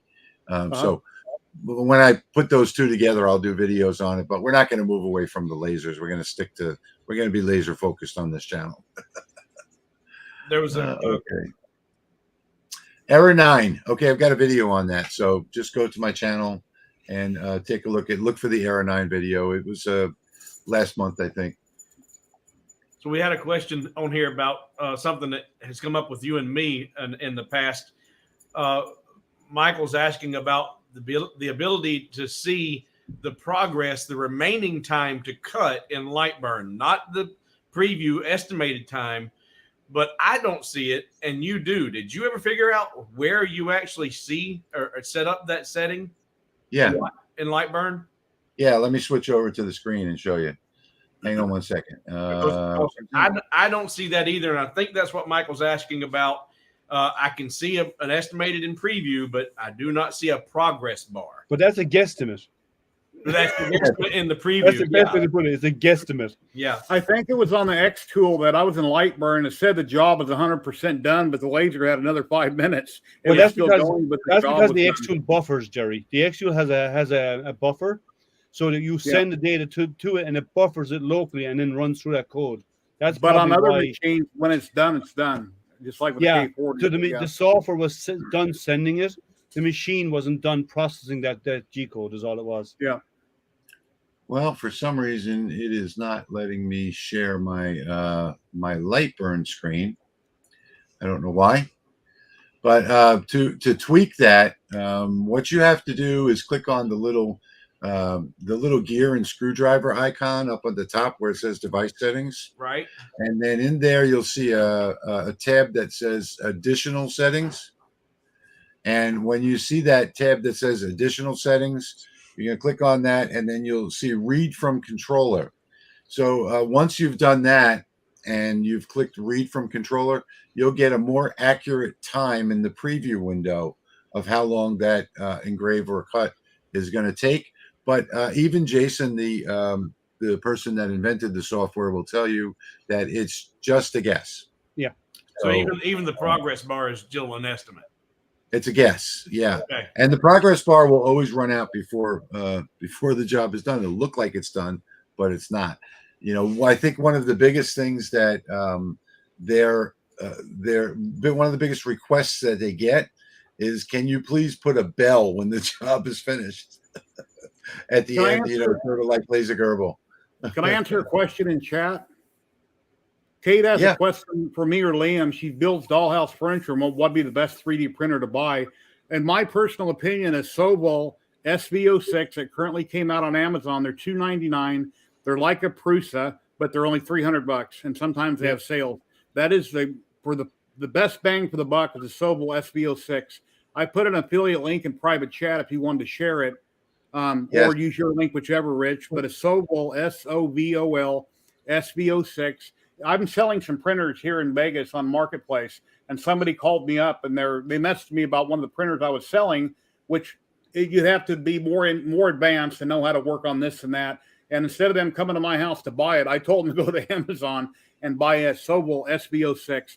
A lot of people raving about it, and for $299, it's an awesome deal. Now, I would add one caveat to that, and I agree with Jerry about it being a great bang for the buck. It's a nice machine.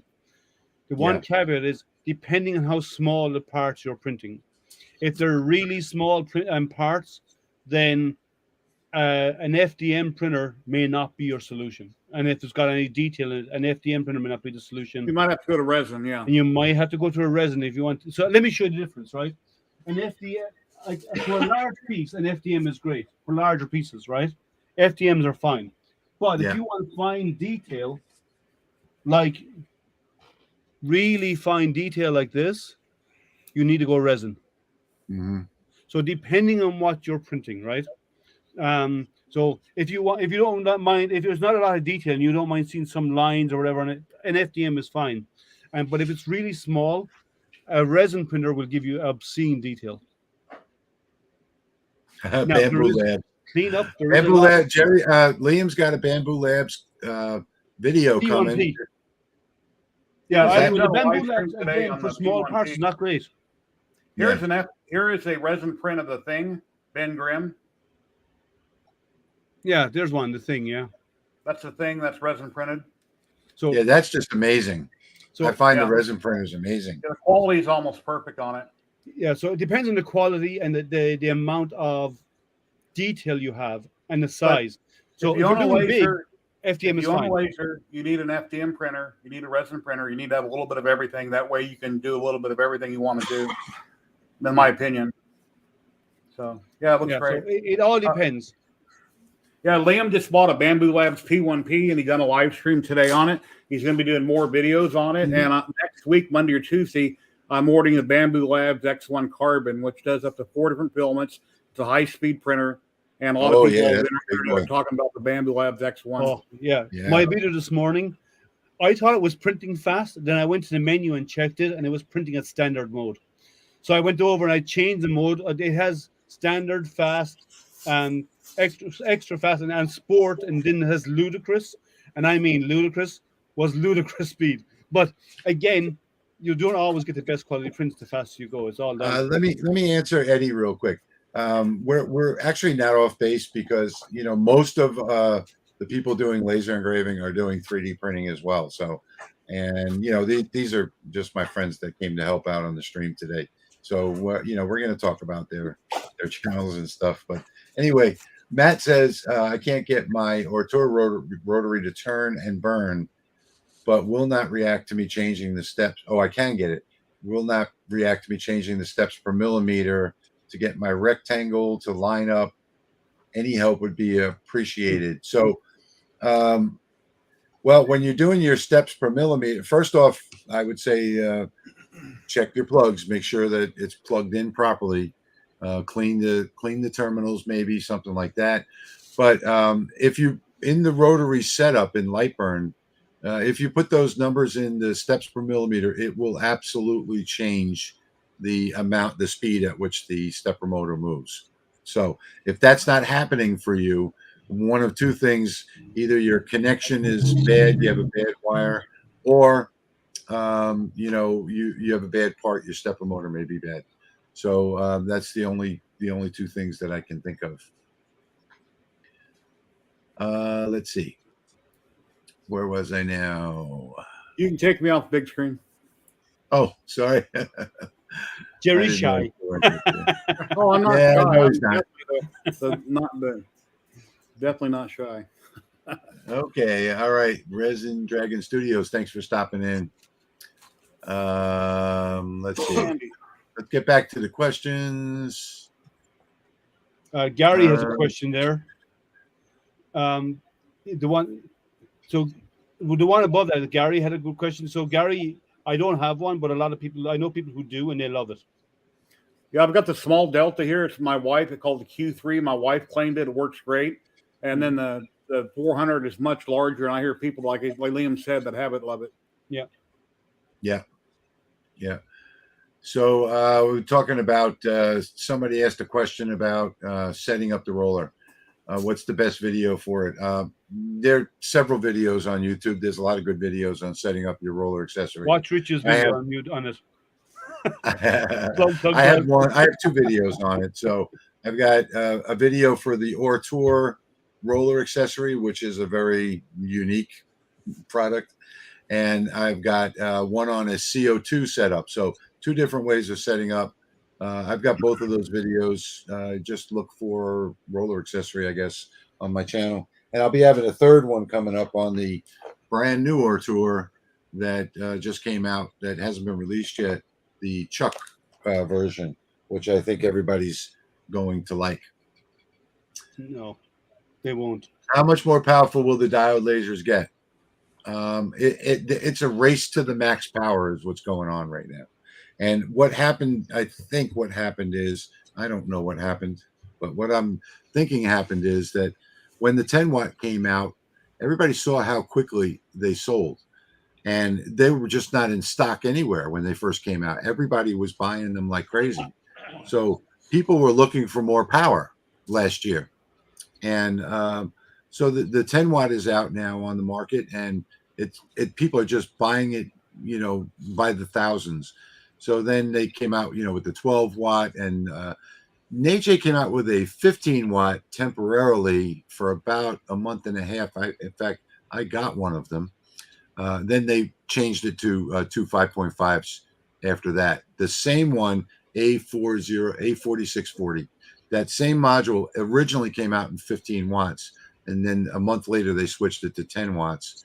Then we've got the 20 watts and 35. I think it's going to go on, forever until we get up to like 50 watt. They all want to achieve CO2 capability, which they never will because it's a different type of laser. Yeah. So that's not going to happen, but they want to achieve the numbers. So yeah, we're already up to 40 watts. So do people understand what's actually happening in the laser when they're doing these lasers? They're basically taking 5 watt lasers or 7 watt lasers, and they're stacking them on top of each other, and they're all firing at the same time, and they're becoming one beam. That's all they're doing. So it's like, so a 10 watt is 2 5 watt lasers. A 20 watt is 4 5-watt diodes inside in the one chamber. A 40 Yes. watt is 6. No, is this no? 6, 7 watts is what they're doing, stacking them inside in the chamber. Yeah, 7. That's all Yeah. they're doing. So a Yes. fiber only, and the fiber runs at 1065 nanometers. A fiber laser does. A Yeah, diode laser 1064. is around 455 nanometer frequency. A CO2 is 10,500 nanometers. Yeah, So they're actually, the it's all about the CO2 and frequency fiber are block. both 1064. Yeah, Sorry? CO2 and fiber are both 1064, but that's all plus or minus. So you're given the exact number, so you can just say Yeah. 1064 on But both of them. that's the mid range, is what it is. Yeah. Yes. Yeah, they're both invisible lasers, so we can put it that way. But he says fiber and UV. I don't know what the question is there. Maybe fiber or UV. I don't know. Yeah. Fiber is UV. Fiber is UV, so that's the same thing. 1065 that's why I'm not nanometers sure is what UV. question is. Thank you for stopping Electromagnetic in, spectrum. Javier. So, sorry, I'm a Okay, science let's nerd. see. We're getting ready to wrap up. We only got a few minutes left, so I wanted to cover also. I want to talk about the email address again. I know we missed a lot of questions today. If we do this again, and it actually looks like people are enjoying it, so maybe we'll do this again next month. If we do this again next month, I'll get much better at doing this. Don't worry about it. But QA at LA Hobby Guy is the email address. So I just want to say that QA at LAHobbyGuy.com, and that will be all of the emails that you send from this stream should go there. So let me just do that real quick. Oh, I can't type in this room here. I'm going to put this in the chat. QA at LAHobbyGuy.com. Right there. It's now in the chat. If you have any questions at all that weren't answered, I know a bunch weren't. So feel free to send them to that email address, and I will answer all of them. That email will only be on until I release the video of the Battle of the 20 Watts. So maybe the next 10 days or so. After that, I'll be turning that email address off. So that's strictly for this live stream. And if we do live streams in the future, that will be the email address that we'll be using if we miss any of your questions. And I know we missed a bunch of them. And Kate had been asking about some of my contact, and I've been waiting to the end to post it there at the bottom. If you're still with us, Kate, there at the bottom of the screen, HoboWood YouTube is my website. I do not have an actual website, but there's my channel. So thank you for watching, Kate.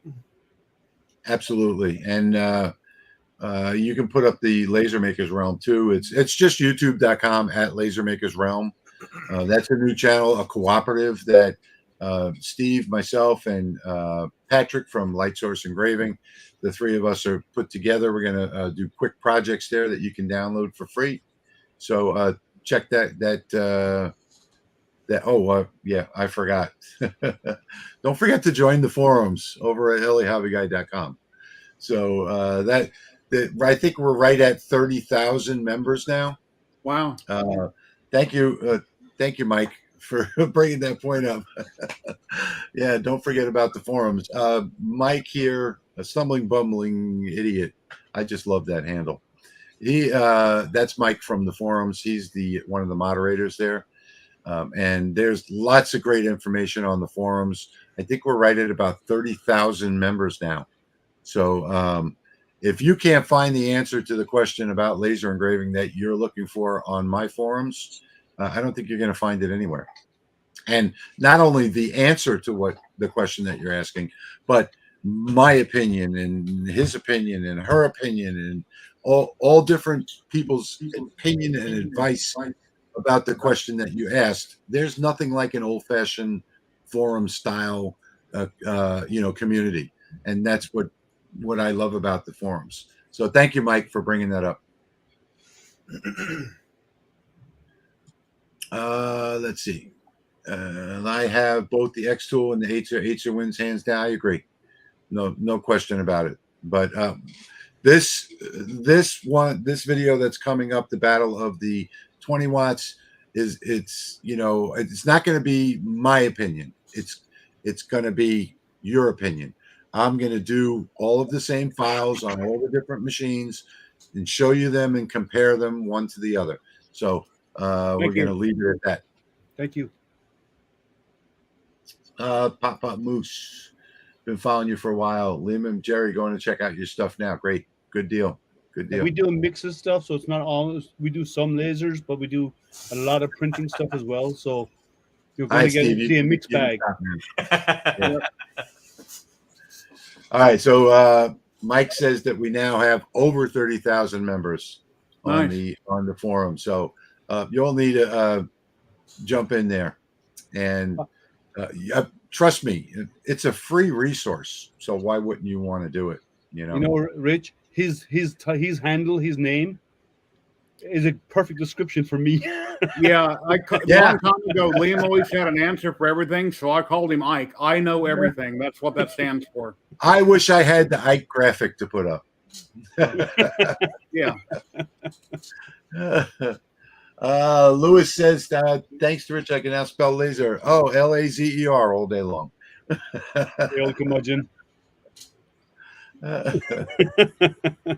Okay, folks, I think we're gonna wrap this up. And any last minute questions? We're right like 2 minutes from the end here. Pop them in real quick if you got any free raffles. Yes, we do have. We have a Laser Master 3 that's being raffled for this month and next month. So take a look at the raffle. You'll see the raffle listed on my YouTube channel. In my community, there's a link to this month's raffle, and that is the Laser Master 3. Yes. So we do have last month was the Atom Stack A20. We have a new laser every month that I raffle off. I talk the manufacturers into sending them out to my viewers because, I'm doing free advertising for them. So they have to do something in return. The FE20 from what's her names? Who? The FE20. What's their names? About 9 or 10 days should be the video launch on the 20 watt. Hey, Rich, can you reshare me and Liam's channel? Some people in chat are asking about it. They're in private sure. chat. Yes, sir. Can do. Yeah, I'm Will 3D HP on Facebook, Twitch, Jerry 3D HP, and YouTube 3D HP. I'll do that right now. Focus. That's who the FE20 was. It's a Focus machine. Oh yeah, I haven't. Focus. I was trying to remember the manufacturer. I couldn't. Yeah. Couldn't remember. I had a TR10 Max sitting there, and I sold it, and I've got the Focus up for sale on Marketplace. That's why it's sitting right behind me. Yeah, I gave away my FE20. I use it for I showed it and so on, and then I did a giveaway on my. I don't like that it's 6 inches off the bed, and you got to hand manually focus it, and it's got the big long beam. It's a long. I'd rather it was closed and enclosed, close to your work. But it works. For an engraver, it works fine. It's a 5 watt output, 5.5 watts, and an engrave is fine. It's just you don't have any. Are you talking about the Focus? Yeah. So you need to have an enclosure for it because you have no eye protection. Yeah. No the only thing I didn't like about the Focus, I love the long focus lasers. The only thing I didn't like about the Focus was it took so long to put it together. I had to peel all those wrappers off the acrylic. And then you got to take apart the electronics to get to the parts that they had pre-assembled just to peel off all the acrylic. Exactly. I left it all on. It's just. I left mine on too. I took off what I needed to take off. The rest of it was left on there. It wasn't hindering anything. No. So I just left it there. The reason I don't like the enclosed modules real close to I use the centering tool, Fine Center, a lot. I use that in Lightburn to do my coasters and my plates and all. And when you've got that module sitting right there close to the surface, you can't see your spot beam. You can't use that Fine Center. Right. So I hey, like Ben, just lahobbyguy.com. You just go there, click on the link that says forums. Yeah, I tend to use a ramp. I tend to do a ramp test, and then I measure what it is, and I cut a little piece of wood or whatever to the right size, and I attach it to the laser. So then I always have a fixed size for focus point. Right. I find that's the easiest way, because even though they tell you how far it is and they give you a way of measuring it, it's never exactly the same. There's always some slight variance. This is why I always do a ramp test. And a K40 is a great starter CO2. CO2 laser, but the cutting area, the engraving area is 8x12, which is very small. That's the only thing bad about it. Yeah. All the It's close, but it's investment not that you spot have on, to do to upgrade when you buy it, you got a lot of investment on upgrades to buy for it, and then it's got such a small area. A quick note on the ramp test and the focus. So yeah, it's pretty close to the factory value. But on the ramp test, what you're looking for is you're looking for the amount of distance that it has a perfect focus. So you've done your ramp test and it's really wide here. Then it comes down to the perfect focus, goes a little bit further, and then widens back out again. It diverges back. Back. So both directions from the middle, it diverges, right? So you want to find what that exact measurement is where that perfect focus is. So what is that? I have 3 millimeters of perfect focus, let's say. I can put my laser anywhere there. I put a line in the middle, and then I go out and put a couple more lines, measure it all out. That's my perfect focuses from one side to the other. So it might be from 17 to 20 is an exact perfect focus. When I'm engraving, I'm going to make a step gauge, my own, cut it out. When I'm engraving, I'll engrave at 18. If I'm cutting 2 millimeter wood, I'll put it down to 17. If I'm cutting 4 millimeter wood, I'll put it down to 16. So that's how the ramp test works. The ramp test allows you to find your optimal focus and what the focus range is. And then that way you can create your own. I think I need to do a video on that. That way you can create your own step gauge. And so you know what focuses to use for what job. And then, like, if you want it to be darker, well, then you can anti-focus. You can raise it up higher, 1 millimeter or 2 millimeters higher, to get a bigger, wider burn. So if you have a really big project that you have to do, you say, wow, I really need to do this in like 220 LPI, to increase the amount to decrease the amount of time it's going to take. Well, then anti-focus it a little bit. Bring your laser up 2 millimeters. You'll get the same results at 250 LPI as you will at 318, depending on focus. So that's what the ramp test is for. So I think maybe we just need a whole video on a whole new video on the ramp test. I probably didn't do a good enough job on the last one, and I don't think I even mentioned, finding that distance. So And I think we're going to put that on the list. And on that, we were talking about using the stepper gauge, that you make your own stepper gauges. If any of you do have a printer out there, a 3D printer, you can actually 3D print it, and you can make one specifically for that laser. Yeah.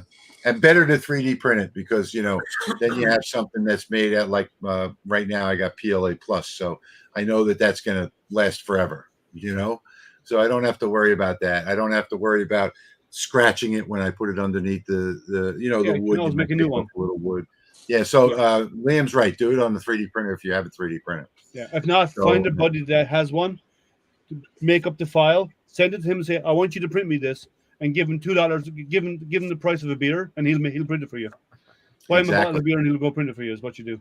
Exactly. So, and smash the like button, everybody. Smash the like button, subscribe, share. It helps. Yeah, remember to comment. Yeah, remember to comment after the video. Hit the like button. Put in a comment. All those things help get us, better ratings with YouTube. And I think that's about it. Anybody got anything else? I think we should wrap this up. One last question there from Ozitocroft about a cheap CO2. A K40 is the cheapest CO2 you'll get out there. It won't be perfect. It'll take some tuning. OMTech or Monport. OMTech here in the US sell them. They cost a bit of money, but you have local support. If you buy if you buy them from online, you won't have local support. No, don't only buy OMTech or Monport. That's it. Yeah. Just those two. Yeah. Don't even think about going to save $50 or $60 on Amazon or on eBay or AliExpress or whatever. Just don't do it. Just only buy OMTech or Monport. That's it. Yeah. No other K4. Mine's OMTech. California. Yeah, and Jerry's is OMTech as well. Yeah. Thank you, Merrill. Thank you so much. I appreciate that. All right. Thank you, everybody, for tuning in today. It went a lot longer than I thought it would. I thought it was supposed to go 2 hours. We went 3. Thank you, Jerry. Thank you, Steve. Thank you, Liam. We had a great show today. I really appreciate you tuning in. And Thank you for having me. See you in the next one. Take care, everybody.